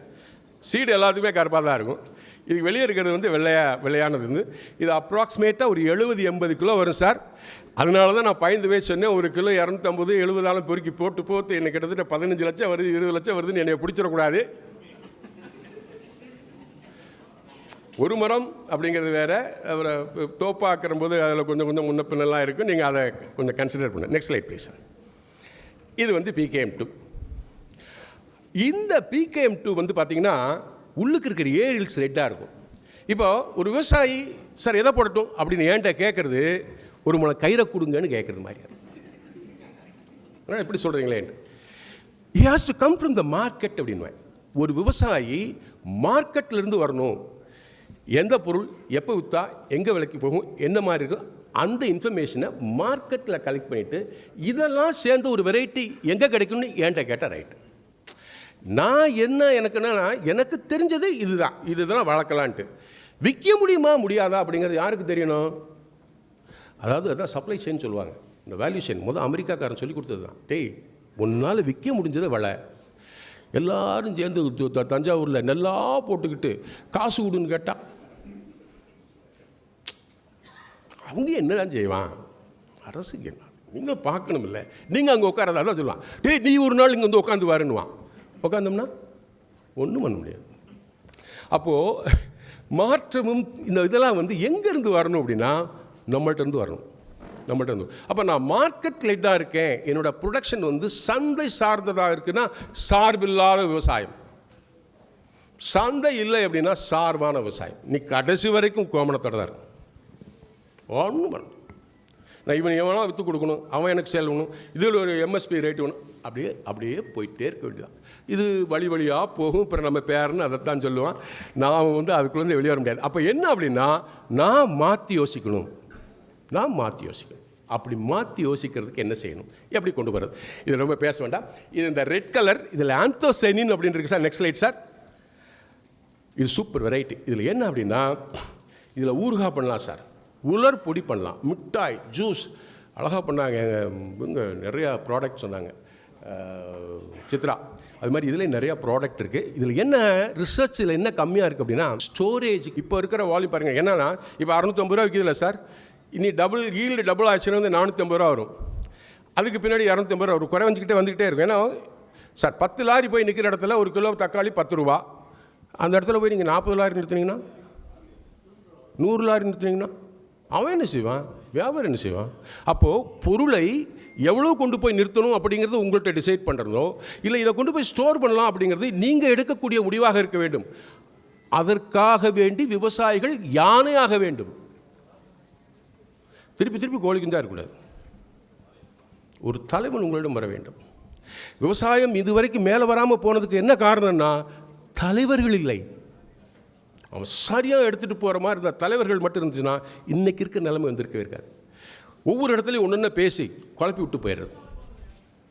சார் கவர்மெண்ட்டில் ஸ்கீம் வாங்கி நீங்களே செய்கிறதுனா ஈஸி. கவர்மெண்ட்டை செய்ய விட்டால் கஷ்டம். நீங்கள் செய்யணும். ஒரு ஃபார்மர் ப்ரொடியூசர் ஆர்கனைசேஷன் கொடுக்காப்புலுக்கு 100 விவசாயி கொடுத்தான் 1000 சேர்ந்தான் ஒரு இண்டஸ்ட்ரி போடுறான். நீங்கள் விலை நிர்ணயம் பண்ணலாம். நான் நிறைய பேசியிருக்கேன். ஒரு தீப்பெட்டி விலை உற்பத்தி பண்ணக்கூடியவன் அந்த தீப்பெட்டி மேலே இப்போ தான் பேசினேன் ₹1.25 எழுதுனா சார். ஒரு விவசாயி 1 ஏக்கர் வாழை சாகுபடி பண்ணுற விவசாயி 17லேருந்து 20 டன் 25 டன் உற்பத்தி பண்ணுறான். 2 லாரியில் ஏற்றுறான். விலை யார் நிர்ணயம் பண்ணுறா? எவனோ ஒருத்தன். அப்போ என்ன பிரச்சனை? ப்ராடியூஸ் இவ்வளோ பண்ணியும் உங்களால் விலை நிர்ணயம் பண்ண முடியலன்னா அதுக்கு என்ன காரணம்னு பாருங்கள், அதுக்கு என்ன விடிவுன்னு பாருங்கள். திருப்பி இன்னொருத்தனை போட்டு சொரிய வேண்டாம். என்னோடய பிரச்சனைக்கு நான் தான் தீர்வான். டாக்டர் எனக்கு சுகர் இருக்குது அப்படின்னா நான் எப்படி சாப்பிடணும், என்னென்ன கண்ட்ரோல் பண்ணிக்கணும்னு நான் தான் பண்ணணும். டாக்டர் என்ன பண்ண முடியும்? So problem is with me. Problem என்னோடது, நான் சார்ந்தது. ஸோ அதுக்கு தகுந்த மாதிரி இப்போ உற்பத்தி அப்படின்னு வந்துருச்சுன்னா இதுக்கு அடுத்து எப்படி டைவர்சிஃபை பண்ணணும், அதுக்கடுத்து என்னென்ன மல்டிப்ளை பண்ணணும், வேறு என்ன ப்ராடக்டாக பண்ணணும், அது பண்ணணும். Next slide. ஊடுபயிர் என்ன வேணாலும் ஊடுபயிர் போட்டுக்கலாம் சார். இதுக்குன்னு ஒரு இது கிடையாது. எதாவது உங்களுக்கு பிடிக்குதோ எதாவது உள்ளுக்கு போட்டுட்றீங்களோ அது போட்டுக்கலாம். நெக்ஸ்ட் ஸ்லைட் சி. நீர்ப்பாசனம் ரொம்ப கம்மி 2 லிட்டர் தான் வேணும் இனிஷியல் ஸ்டேஜில். அப்புறம் மரம் கீழே போயிடுச்சுன்னா அந்த வேரை காட்டுன்னு நீங்கள் தண்ணி ஊற்றினாலும் இருக்கும் ஊற்றாட்டியும் இருக்கும். கொஞ்சம் ஹெல்ப் பண்ணிங்கன்னா கொஞ்சம் பளபளன்னு இருக்கும். ஹெல்ப் பண்ணிங்கன்னா கொஞ்சம் அது தாங்கி நிற்கும். சில நல்லா சாப்பிட்டவங்க பார்த்தோம், சாப்பிடாதவங்கலாம் பார்த்தா அது அந்த வித்தியாசங்கள்லாம் இருக்கும். ஆனால் சாவாது, பிளான்ட்டு சாவாது. Next slides. உர மேலாண்மை இதில் ஒன்றும் பெருசாக ரிசர்ச்லாம் நடக்கலை. என்ன இதுன்னா ஒரு 50 கிலோ இது போடணும், தொழு உரம் வேண்டியிருக்கும். தேவைப்படுச்சுன்னா ஒரு 500 கிராம் 1/2 கிலோ சூப்பர் பாஸ்பேட் மாதிரி போடலாம், இல்லைன்னா ராக் பாஸ்பேட் போடலாம். இவ்வளோ தான் இது வரைக்கும் ஆராய்ச்சியெல்லாம் போயிட்டுருக்க ஒழிஞ்சு இது வரைக்கும் உரமாக போட்டு அதுக்கெல்லாம் செலவுலாம் ஒன்றுமே பண்ண கிடையாது சார். Next slides. இதில் ஒன்று தேனி இருந்துச்சுன்னா காய் நிறையா செட் ஆகும். 25% இன்க்ரீஸ் எழுதிடுவாங்க. இப்போ ஒரு 10 கிலோ கிடைக்குது அப்படின்னா 15 கிலோ 12 கிலோ 13 கிலோ வரும் தேனி இருந்துச்சுன்னா. இல்லைன்னா 10 கிலோவோட நிற்கும். ஏன்னா அந்த பாலினேஷனுக்கு தேனி ரொம்ப அவசியம். அப்படி வச்சுக்கிட்டிங்கன்னா தேனிலேருந்து ஒரு வருமானம், உங்கள் மகசூலும் இன்க்ரீஸ் ஆகும். Right, next slide sir. நான் சொன்ன முதவே மாதிரி இந்த கலர் மாறணுன்னே ஹார்வெஸ்ட் பண்ணுறது, சிவப்பு கலரில் இருக்கிறது கரெக்டாக இருக்கும். அந்த கலர் சேஞ்சஸ்லாம் ஒரு மரத்துலேருந்து 75 கிலோலேருந்து கிட்டத்தட்ட 125 கிலோ வரைக்கும் வரும். நான் சொன்ன ரேட்டெல்லாம் போட்டு பார்த்தீங்கன்னா மயக்கம் வந்துடும். அடுத்த வருஷமே வீடெல்லாம் கட்டிவிடலாம். அந்த மாதிரி தான் இருக்கும். ஆனால் நீங்கள் என்னென்னா அதை ஒரு மாதிரி சேனலைஸ் பண்ணிட்டு போனீங்கன்னா இது ஒரு பெரிய ஒரு potential crop. Next slide sir. பின்சிஸ்டேக் இதை ஒன்று விவசாயிகள் என்ன செய்வாங்கன்னா அதை கூட எல்லாம் வாங்கி நட்டுருவாங்க. இந்த சைடில் வரும் ரூட் ஸ்டாக் வரும், அதை விட்டுருவாங்க. ரூட் ஸ்டாக் 8 வருஷம் கழித்து காய்க்கும். மேலே இருக்கிறது தான் 2 வருஷத்தில் காய்க்கும், 1 வருஷத்தில் காய்க்கும். அப்போ ரூட் ஸ்டாக்காக சயானா என்னன்னு கரெக்டாக கண்டுபிடிக்க தெரியணும். அதை கண்டுபிடிச்சி கரெக்டாக நீங்கள் யூஸ் பண்ணிங்கன்னா பிரச்சனை இருக்காது. அது அந்த நாலேஜ் வேணும். ஒரு பயிரை பற்றி கற்றுக்கிறோன்னா, இப்போ நான் முடிவெட்ட போகிறேன் அப்படின்னா முடிவெட்டுற இடத்துல போய் காதை வெட்டி விட்டோம்னா அடுத்த வரமாட்டான். ஸோ ஒரு பேசிக்கான தெளிவு அந்த பயிரை பற்றி இருக்கணும். பேசிக்கான நாலேஜ் அந்த பயிரை பற்றி இருக்கணும். அதுக்கு தான் இந்த மாதிரி பயிற்சிகள்லாம். அதனால் நீங்கள் இந்த ரூட் ஸ்டாக்கை வளர விடாமல் மேலே வர்றது மட்டும்தான் வரணும். நீங்கள் ரூட் ஸ்டாக் வளர விட்டால் கண்டுபிடிச்சலாம் ஈஸியாக. அது ஒரு கலரில் இலை இருக்கும், இது ஒரு கலரில் இலை இருக்கும். கண்டுபிடிக்கிறதுலாம் கஷ்டம் கிடையாது. ஆனால் வளர விடாமல் இருக்கிறது நல்லது. நெக்ஸ்ட், இதில் 2-3 பூச்சி இருக்குது சார், பெரிய பிரச்சனை கிடையாது. நம்ம தோட்டத்தில் நிறையா மரம் வச்சுருந்தோம்னா இந்த குருவி தின்னும், அது தின்னு, இது தின்னு, இந்த பூச்சிகள்லாம் சரி பண்ணிக்கும். ஆனாலும் இருக்குது அப்படிங்கிறதுக்காண்டி நான் உங்களுக்கு சொல்லியிருக்கேன். அதில் ஃப்ரூட் ஃப்ளை, அதே மாதிரி ஹாப்பர், அது மாதிரி மீலி பேக் அப்படின்னு 2-3 பூச்சி இருக்குது. அதே மாதிரி ஆந்தர்குலோஸ் இதெல்லாம் இருக்குது. அதெல்லாம் இருக்கத்தான் செய்யும். உடம்புன்னு வந்துருச்சுன்னா சில நோய்கள் வர ஆரம்பிக்கும். அது மாதிரி இருக்குது. அதெல்லாம் நீங்கள் பார்த்துக்கிறது நல்லது. Next line. அது நிறைய மருத்துவ குணம் இருக்குது. டைஜஷனுக்கு ரொம்ப யூஸ்ஃபுல்லாக இருக்கும். டயபெட்டிஸ்க்கு இது சூப்பர் மருந்து. அதாவது ஸ்கின் ரிலேட்டட் டிசீஸ்க்கு இது இருக்கும். அதே மாதிரி நோய் எதிர்ப்பு சக்தி இதில் நிறையா இருக்குது. அதுமாதிரி ஹார்ட் எயில்மெண்ட்டுக்கு இது ஒரு மருந்து சார். இதில் இருக்கிற ஃப்ரீ கால்சியம் வயசானவங்களுக்கு ரொம்ப சிறப்பாக. கால்சியம் டெஃபிஷியன்சி இருக்கும். நிறைய பேர் போன சொல்லுவாங்க, சார் நீங்கள் கால்சியம் சாப்பிடுங்க, அந்த மாத்திரை சாப்பிடுங்க, உங்களுக்கு வெயிலே நீங்கள் போகிறது இல்லையா அப்படின்னு சொல்லிட்டு அதுக்கு ஒரு மாத்திரை சாப்பிடுங்க, இதுக்கு ஒரு மாத்திரை சாப்பிடுங்க. நம்பர் எண்ணிக்கை அதிகமாக்கி நம்மளை நிரந்தர நோயாளி ஆக்கிடுவாங்க. டாக்டர் வேலை தானே, நம்ம பயமுறுத்தினா தானே நம்மகிட்ட டாக்டர்கிட்ட வருவாங்க. ஸோ அந்த மாதிரி ஒரு நிரந்தர நோயாளி ஆக்கி விட்ருவாங்க. இந்த பழம் ஒரு சிறந்த மருந்து. நோயிலேருந்து ஒருத்தர் வெளிப்படலாம். சயரோகம், வயிற்றுப்புண், குடல் நீக்கம், இதுக்கு எல்லாத்துக்குமே இது யூஸ் ஆகுது sir. Best medicine. Next slide. Right, டைமுக்குள்ளே முடிச்சிட்டேன்னு நினைக்கிறேன். 1 o'clock. கேள்வி இருந்தால் கேட்கலாம் சார். இதில் ரொம்ப சந்தோஷம். நீங்கள் எல்லாரும் அமைதியாக இருந்து இதை கேட்டதுக்கு ரொம்ப நன்றி. ஏன்னா ஒரு ஸ்பீக்கருக்கு கொடுக்குற ஒரே மரியாதை அவர் பேசுகிறம்போது பக்கத்தில் பேசாமல் இருக்கிறது. அந்த மரியாதை கொடுத்ததுக்கு நன்றி, வணக்கம். நன்றி ஐயா, மிக்க நன்றி. இவ்வளவு இனிமையாக ஒரு பேராசிரியர் பாடம் நடத்தினா எந்த மாணவருமே உறங்க மாட்டாங்க. இப்பொழுது ஒரு 10 நிமிட கேள்வி நேரம்.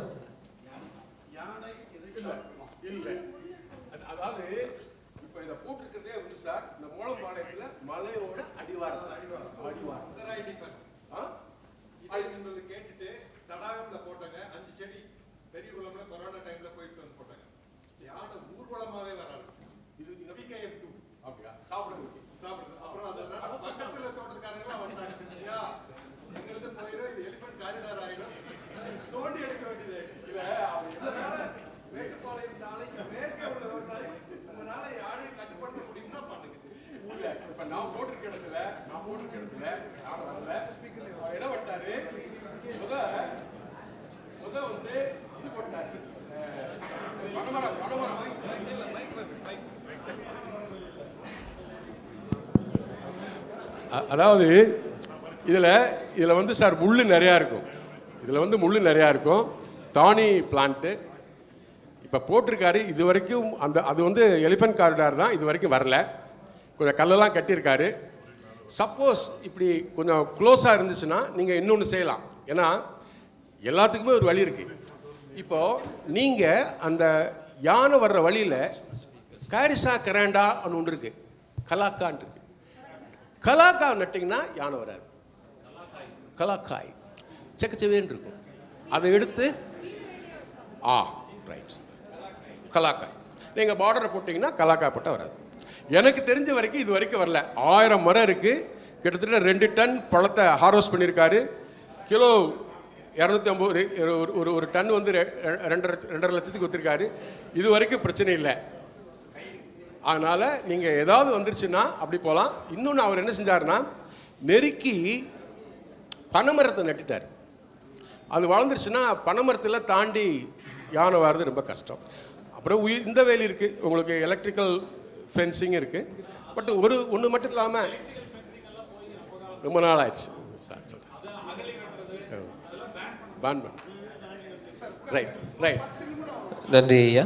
திரு சசிகுமார் ஐயா அவர்களையும் முனைவர் சித்ரா அம்மையார் அவர்களையும் மேடைக்கு வரும்படி அன்போடு கேட்டுக்கொள்கின்றோம்.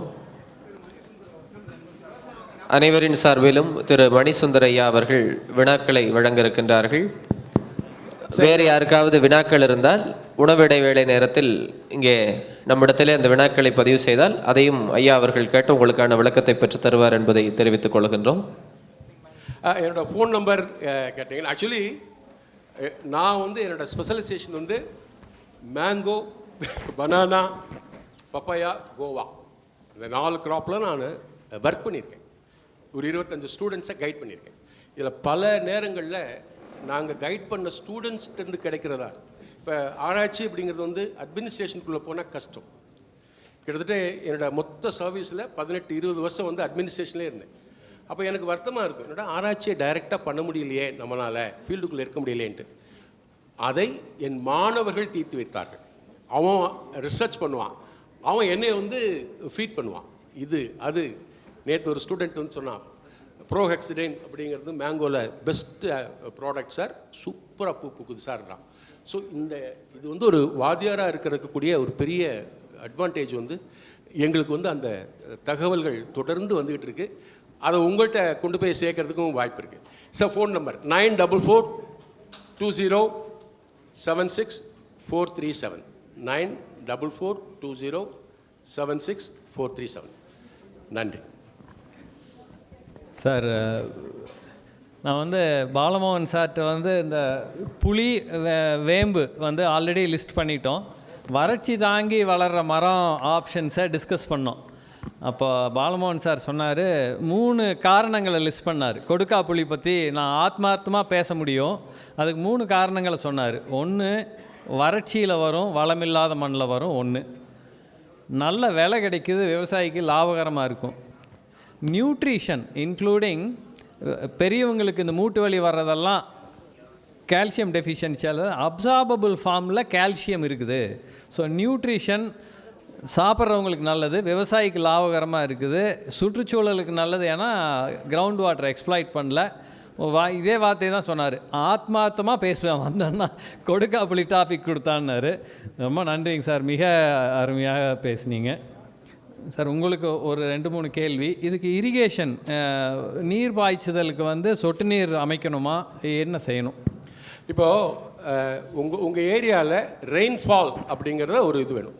நார்மலாக வந்து நான் எங்கே இருக்கேன், எந்த சுற்றுப்புற சூழ்நிலை எனக்கு இருக்குது, எவ்வளோ மழை பெய்யுது, எப்பப்பெல்லாம் மழை பெய்யுது, இப்படிங்கிற ஒரு டேட்டா இருந்ததுன்னா இந்த விவசாயத்தை இன்னும் எளிதாக எடுத்து செல்லலாம். எப்படின்னா, இப்போ எந்த மாதங்களில் மழை பெய்யும், இதெல்லாம் வந்து ப்ரொடிக்ஷனில் சின்ன சின்ன வேரியேஷன் இருக்கும் சார். நீங்கள் 100% ப்ரிடிக்ட் பண்ணிங்கன்னா கடவுளாயிடும். இருந்தாலும் உங்களுக்கு ஒரு ஐடியா வேணும். இப்போ நான் வந்து ஒரு 750 mm மழை பெய்கிற இடத்துல இருக்கேன். இப்போ நீங்கள் போய் கன்னியாகுமரி டிஸ்ட்ரிக்டில் வந்து 2500 mm ஹை ரெயின்ஃபால் ஜோன், அது வந்து கன்னியாகுமரி டிஸ்ட்ரிக்ட்டு. தமிழ்நாட்டுக்குள்ளே அதிகமாக மழை பெய்கிறது வந்து கன்னியாகுமரி டிஸ்ட்ரிக்ட்டு. ரொம்ப கம்மியாக மழை பெய்கிறது வந்து இதில் இங்கே இதுவும் கொஞ்சோண்டு வறட்சியான பகுதிகள் 2-3 இடத்துலலாம் இருக்குது. 500-600 mm மழை பெய்யறலாம் இருக்குது. மழை பெய்யறதை பொறுத்து எப்போ மழை பெய்யுமோ அதற்கு முன்னாடி நீங்கள் உங்கள் பிளான்டிங்கை பிளான் பண்ணணும். இப்போ எங்களுக்கு வந்து ஜூன் ஜூலையில் மழை பெய்யும்னா கரெக்டாக அந்த டைமில் ரெடியாக இருக்கணும். வீட்டை ரைஸ் பண்ணி மழை பெய்ய ஆரம்பிக்க போதுன்னா ரைஸ் பண்ணி நட்டு விட்டிங்கன்னா அந்த மழையே போதும். 1. 2வது, நம்ம ஒரு ஏக்கருக்கு 70 மரம் 80 மரம் வைக்கிறோம்னா பிக்சர் இரிகேஷன் ஒன்று இருந்தது. இப்போல்லாம் அது மறந்து போச்சு. ஒரு பானையை ஒரு சின்ன ஓட்டையை போட்டு திரியை போட்டு சைடில் வச்சுட்டு அதில் தண்ணி ஊற்றிடுவாங்க. அந்த பிக்சர் இரிகேஷனே போதும். ஒரு சீசனுக்கு போட்டு விட்டோம்னா மரம் மேலே இருக்கும்.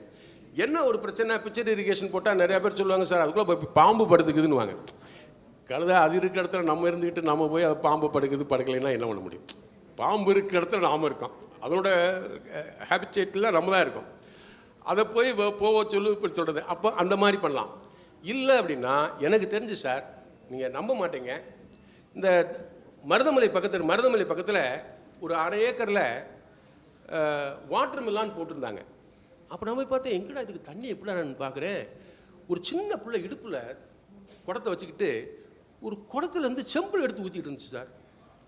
செடிகளுக்கு ரொம்ப கம்மியாக தான் வேணும், நாம் தான் அதுக்கு இவ்வளோ கொடுக்கணும் அவ்வளோ கொடுக்கணுன்றோம்.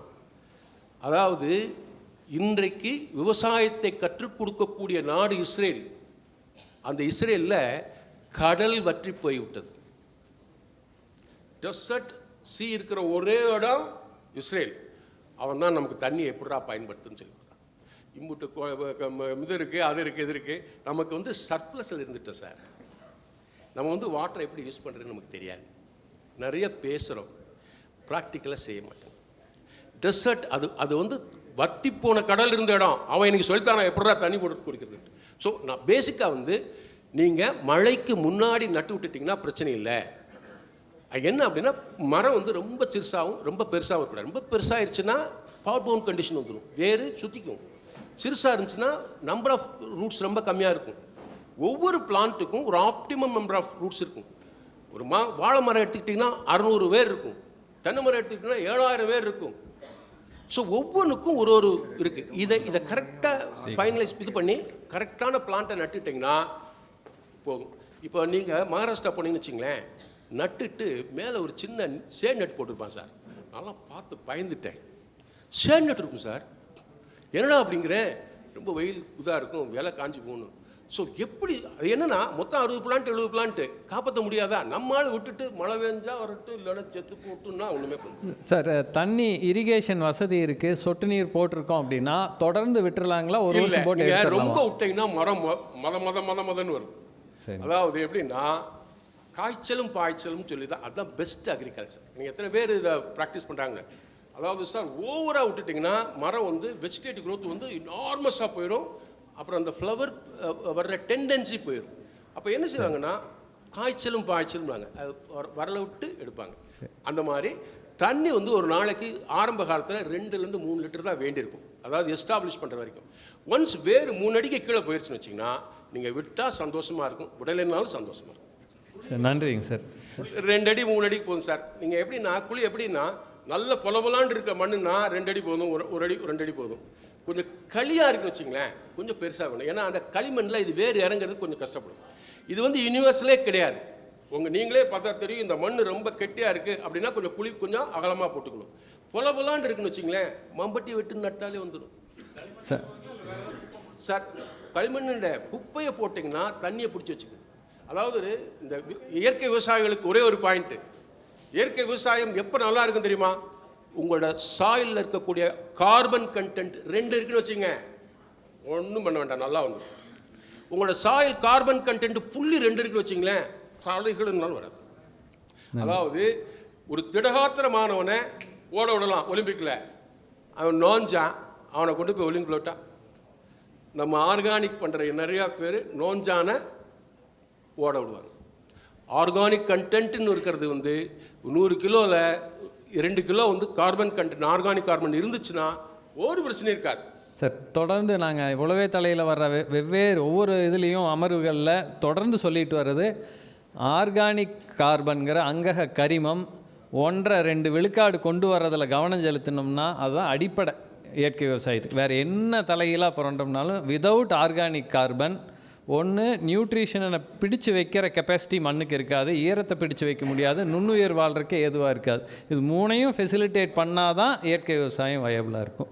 சார் 3 பேருக்கும் ஒரு வேகமான கேள்வி. ஹார்வெஸ்டிங் விவசாயத்தில் ஒரு பெரிய பிரச்சனைங்க சார் எங்களுக்கு. வேம்பாகட்டும் புளி ஆகட்டும், புளி பெரிய மரமாக வளர்ந்துருச்சுன்னா அதை ஹார்வெஸ்ட் பண்ணுறது பெரிய ப்ராப்ளம். அப்போ அதை நீங்கள் கவாத்து பண்ணுற முறையில் அது உயரம் கம்மியாக வச்சுட்டு பண்ணுற பண்ணுங்க. இப்போ மாலாம் ஹைப்பர் டென்சிட்டி பிளான்டேஷன், பெரிய நெல்லிக்காயெல்லாம் மேலே போகிற வாதை எடுத்துகிட்டு சைடில் கிளைக்கிற மாதிரி பண்ணுறோம். அந்த மாதிரி ட்ரெயின் பண்ணணுமா? ஒன்று நீங்கள் சொல்கிற ரைட்டு.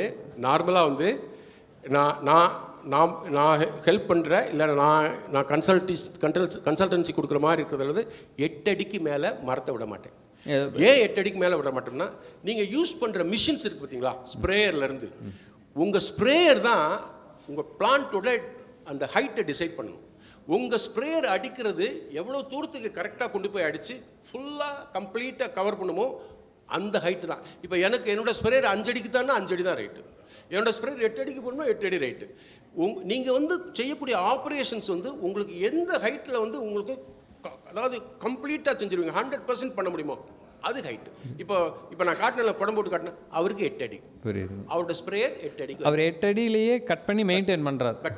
மேடம், புளியில் அதே மாதிரி கட் பண்ணி மெயின்டைன் பண்ண முடியுங்களா? சார், புளியில் அப்படி பண்ண முடியாதுங்க சார். ஏன்னா இது நல்லா உட்டாக தான் ஆகிடும். உங்களுக்கு உட்டானதுக்கப்புறம் நீங்கள் போய் அதை கட் பண்ணிங்கன்னா அது ஏன்னா புதிய தலை தான் வரும்.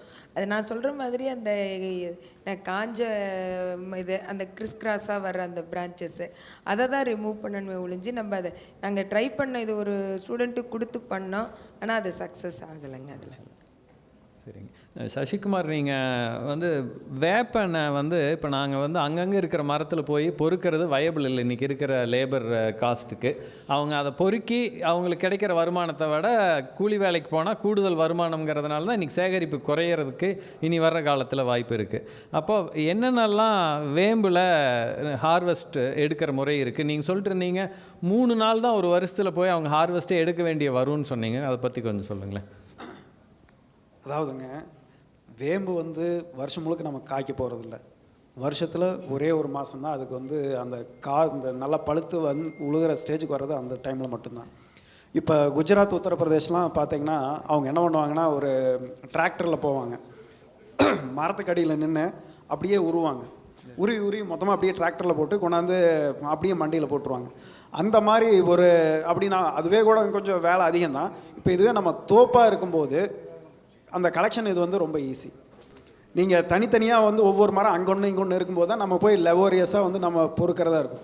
தோப்பாக இருக்கும்போது நம்ம மொத்தமாக சும்மா பழைய புடவைலாம் இருந்ததுன்னா போதும், அடியில் விரிச்சு விட்டு வச்சோம்னா ஒரு உழுகிறதெல்லாம் அதில் விழுந்துடும். வாரம் ஒருக்கா போய் அந்த புடவை மட்டும் தூக்கணும்னா அதெல்லாம் ஒன்றா சேர்ந்துக்கும். அப்படியே எடுத்து போட்டு சும்மா போய் ஒவ்வொரு மரத்துக்கும் எடுத்து போட்டு வரதான்.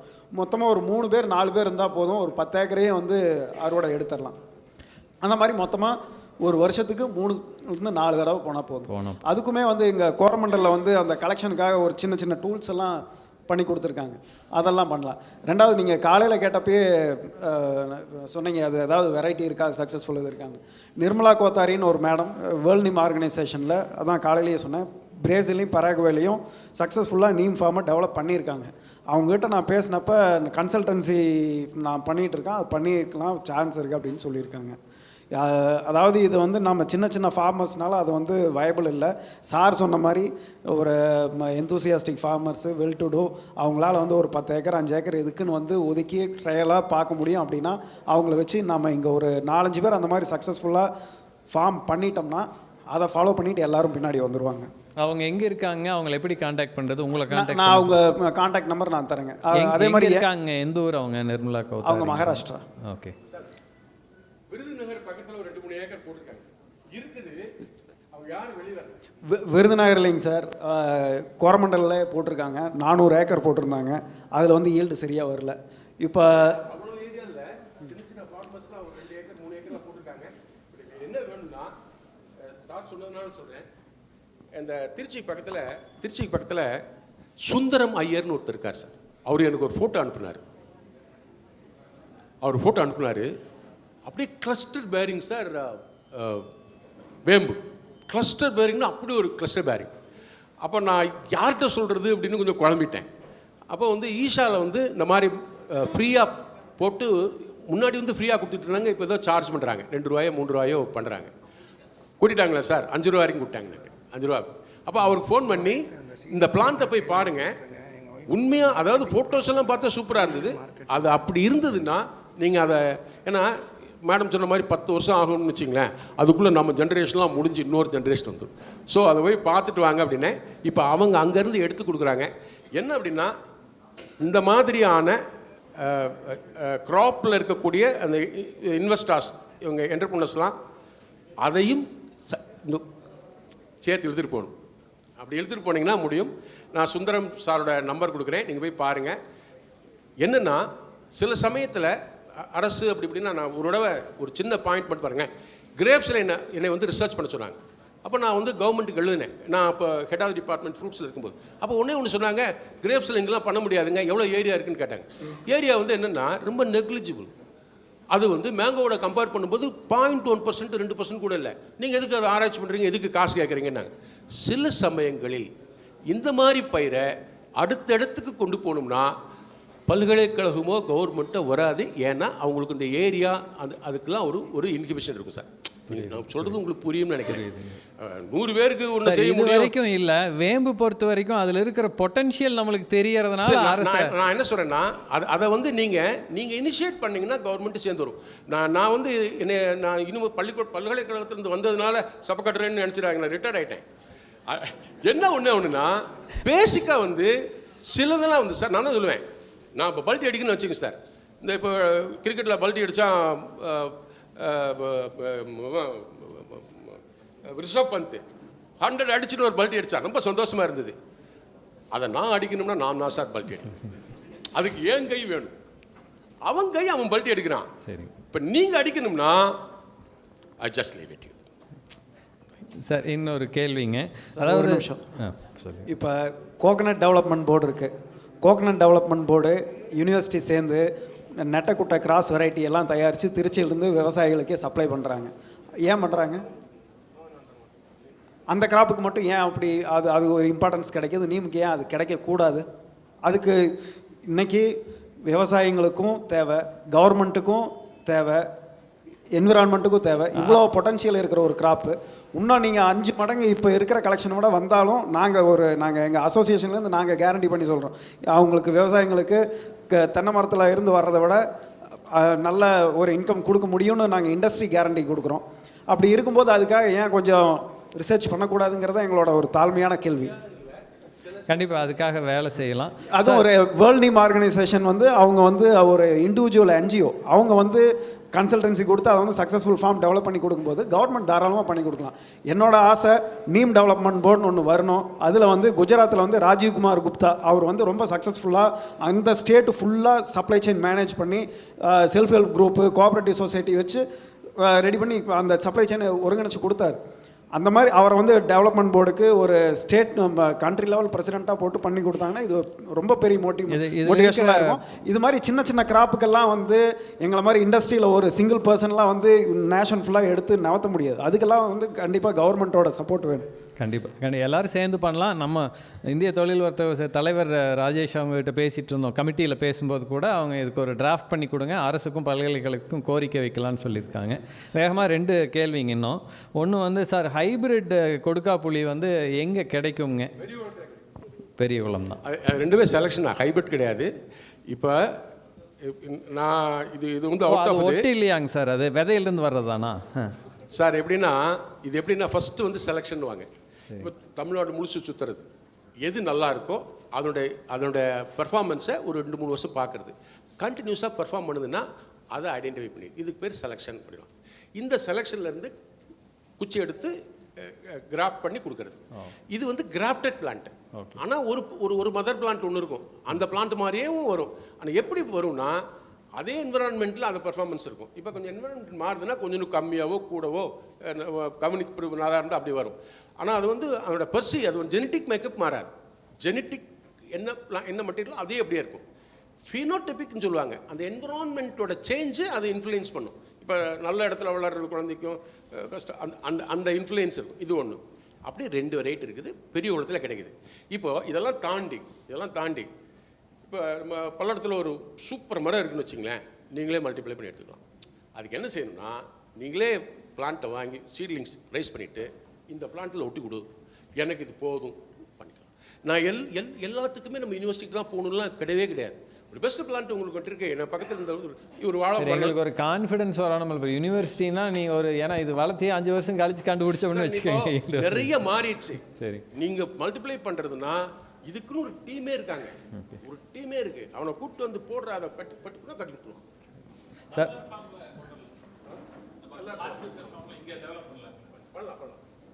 சார் அடுத்தது இந்த கொடுக்காப்புளி பொறுத்த வரைக்கும் இப்போ ஒரு அன்ஆர்கனைஸ்ட் மார்க்கெட்டாக இருக்குது. இந்த மாதிரி ஒரு வண்டியில் தள்ளிட்டு போகிறவங்க அவங்களுக்கு கொடுக்கறது. பெரிய ரீட்டைல் அவுட்லெட்ஸில் எவ்வளவு தேவை இருக்குதுன்னு திரு துரை அவர்கள் சொன்னீங்கன்னா நல்லாயிருக்கும். வணக்கம்ங்க. இப்போ கொடுக்காப்புளி வந்து ரீசெண்டாக ஒரு 4-5 வருஷமாகவே நல்லா ஒரு வரவேற்பு இருக்குங்க கஸ்டமர்ஸ் கிட்ட. இது வந்து இப்போது எங்களுக்கு பார்த்தோம்னா அந்த சீசனல் டைம் மட்டும்தான் கிடைக்குதுங்க. அப்புறம் கிடைக்கிற அளவும் ரொம்ப கம்மி இருக்குதுங்க. அவைலபிலிட்டி கம்மி. மோஸ்ட்லி இப்போ எங்களுக்கு கிடைக்கிறது எல்லாமே ராமநாதபுரம் அந்த தூத்துக்குடி சைடு இருந்தால் வருதுங்க. அவங்க ஓவர் நைட்டில் பஸ்ஸில் அனுப்பிச்சிடுறாங்க. இங்கே வந்து ட்ரேடர்ஸ் இருக்கிறாங்க, ஹோல்சேல் ட்ரேடர்ஸ், அவங்க வாங்கி எங்களுக்கு கொடுத்துட்றாங்க.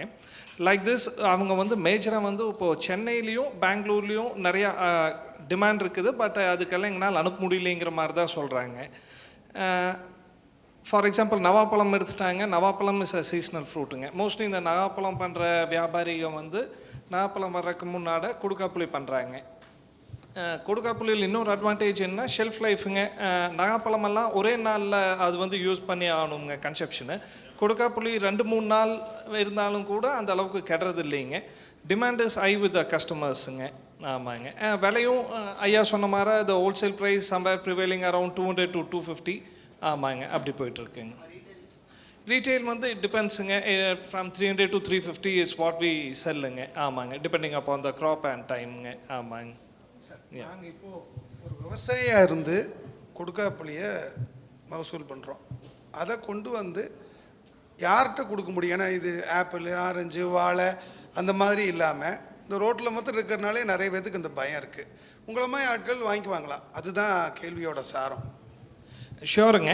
இப்போது எங்களது அளவுக்கு இருக்க கடையில் வந்துங்க எங்களுக்கு ஒரு கன்செப்ஷன் இருக்குங்க. நான் அந்த கன்செப்ஷன் வரைக்கும் நாங்கள் எடுத்துக்கிறோமுங்க. அதுக்கு மேலே இருந்தால் தேர் ஆர் ட்ரேடர்ஸுங்க, the wholesale and commission agent traders. They will buy it and send it to different places. For example இங்கே கோயம்புத்தூர்லேருந்து வாங்கினாங்கன்னா அவங்க வந்து சென்னைக்கோ பெங்களூருக்கோங்க, இல்லை கேரளாவுக்கு அனுப்புகிறாங்க. இப்போ கேரளாலையும் அது யூஸ் பண்ணுறாங்க. இல்லை நியர்பை சிட்டிஸ்க்கு அவங்க அனுப்பிச்சிடுறாங்க. கோயம்புத்தூர் கன்செப்ஷனே இப்போ யூஸ் இருக்குங்க. கோயம்புத்தூர் கன்செப்ஷனுக்கும் கிடைக்கிறது இல்லைங்க டியூரிங் த சீசன் டைம். ஆமாங்க. தேங்க்யூ. ஒரே தகவல் பாருங்கள் சார். சார் வந்து இனிப்பு கொய்யா தான் சொல்லி இனிப்பு கொடுக்காப்புளி, துவக்கிற கொடுக்காப்புளி சென்னையில் காஸ்ட் கூட. என்னன்னு கேட்டால் அதுக்கு மெடிசனல் ப்ராப்பர்ட்டிஸ்னாங்க. இப்போ இதில் வந்து 500 ரூபான்னு வச்சிங்களேன், இந்த துவக்கிற கொடுக்காப்புளி 550 ரூபானாங்க. ஸோ நீங்கள் அந்த மார்க்கெட்டை கரெக்டாக ஐடென்டிஃபை பண்ணி அங்கே கொண்டு போய் சேர்க்குறது தான் உங்களோட திறமை. துவக்கிற கொடுக்காப்புளி காசு கூட. சார் இன்னொன்றுங்க, டாக்டர் பாலமோகன் சாருக்கு இப்போது கொய்யாலாம் ஆய்க்குடி சைடு இருந்து இது த்ரூ த இயர் வர்ற மாதிரி நீங்கள்லாம் டெவலப் பண்ணி கொடுத்துட்டீங்க. ஃப்யூச்சரில் இதுக்கும் அப்படி ஏதாச்சும் பாசிபிலிட்டிஸ் இருக்கான்னு ஜஸ்ட் டு நோ அபவுட் இட்டுங்க. இதில் ஒரு சயின்ஸ் சொல்கிறேன் சார். எந்த பொருள் எப்போ கிடைக்குதோ அது அந்த சமயத்தில் சாப்பிட்டீங்கன்னா அது மருந்து. கிடைக்காத சமயத்தில் சாப்பிட்டீங்கன்னா அது நஞ்சு. ஆஃப் சீசன் மேங்கோவில் நிறைய கெமிக்கல் இருக்கும். ஏன்னா வந்து he is forcing the plant to produce flowers and fruits. அப்போது சீசனல் இதுதான் மருந்து. நீங்கள் நம்மளுடைய வாழ்க்கை இது இருக்குது பார்த்தீங்களா, நீங்கள் இந்த ரெகுலராக இருக்கிறதுல இந்த சமயத்தில் வீட்டுக்கு முன்னாடி இந்த பூவை வையின்னு வாங்க. அந்த என்ன பூ சார், பம்கின் பூவை. அது அந்த சமயத்தில் வர்ற பூ. அந்த சமயத்தில் இதை சாப்பிடுவாங்க. வாழைக்காய் இந்த நேரத்தில் சாப்பிடுவாங்க. அது அந்த சமயத்தில் கிடைக்கக்கூடிய எளிதாக கிடைக்கக்கூடிய மாதிரி. எது குறைந்த விலையில் கிடைக்கிறதோ அது குறைந்த நஞ்சோடு உங்கள் தட்டுக்கு வருது. எது அதிக விலையில் கிடைக்கிறதோ நஞ்சோடு வருகிறது. அது எப்படி பாருங்க, நஞ்சை காசு கொடுத்து வாங்குறோம். அதனால் மார்க்கெட் அப்படிங்கிறது வேற, உடல் நலம் அப்படிங்கிறது வேற. இப்போ அவருக்கு நான் பதில் சொல்லிட்டா இருக்கணும், இதை இப்போ விட்டுங்க அப்போ விட்டுங்க காய்ச்சிரும் அப்படின்லாம் சொல்கிறது அடுத்த பக்கம். ஆனால் ரெகுலர் சீசனில் கிடைக்கிறது உணவாகவும் மருந்தாகவும் இருக்கும். ரொம்ப நன்றிங்க 3 பேருக்குமே. ரொம்ப முக்கியமான, அதாவது வறட்சியில் வர்ற நிலத்தடி நீரை பயன்படுத்தாமல் வர்ற தோப்பு விவசாயத்துக்கு ஏற்ற ஒரு 3 மரத்தை தேர்ந்தெடுத்து ரொம்ப அருமையாக எல்லோரும் விளக்குனீங்க. கேள்விகளுக்கு பொறுமையாக என்ன ஃபோன் நம்பர், உங்கள் ஃபோன் நம்பர் சொல்லிடுங்க. சசிகுமார் அவங்க ஃபோன் நம்பர். நிறைய நண்பர்கள் நம்பர் கேட்டிருந்தீங்க, நோட் பண்ணிக்கங்க. என் நம்பர் 979 02 02-515. இன்னொரு 979-02-0515.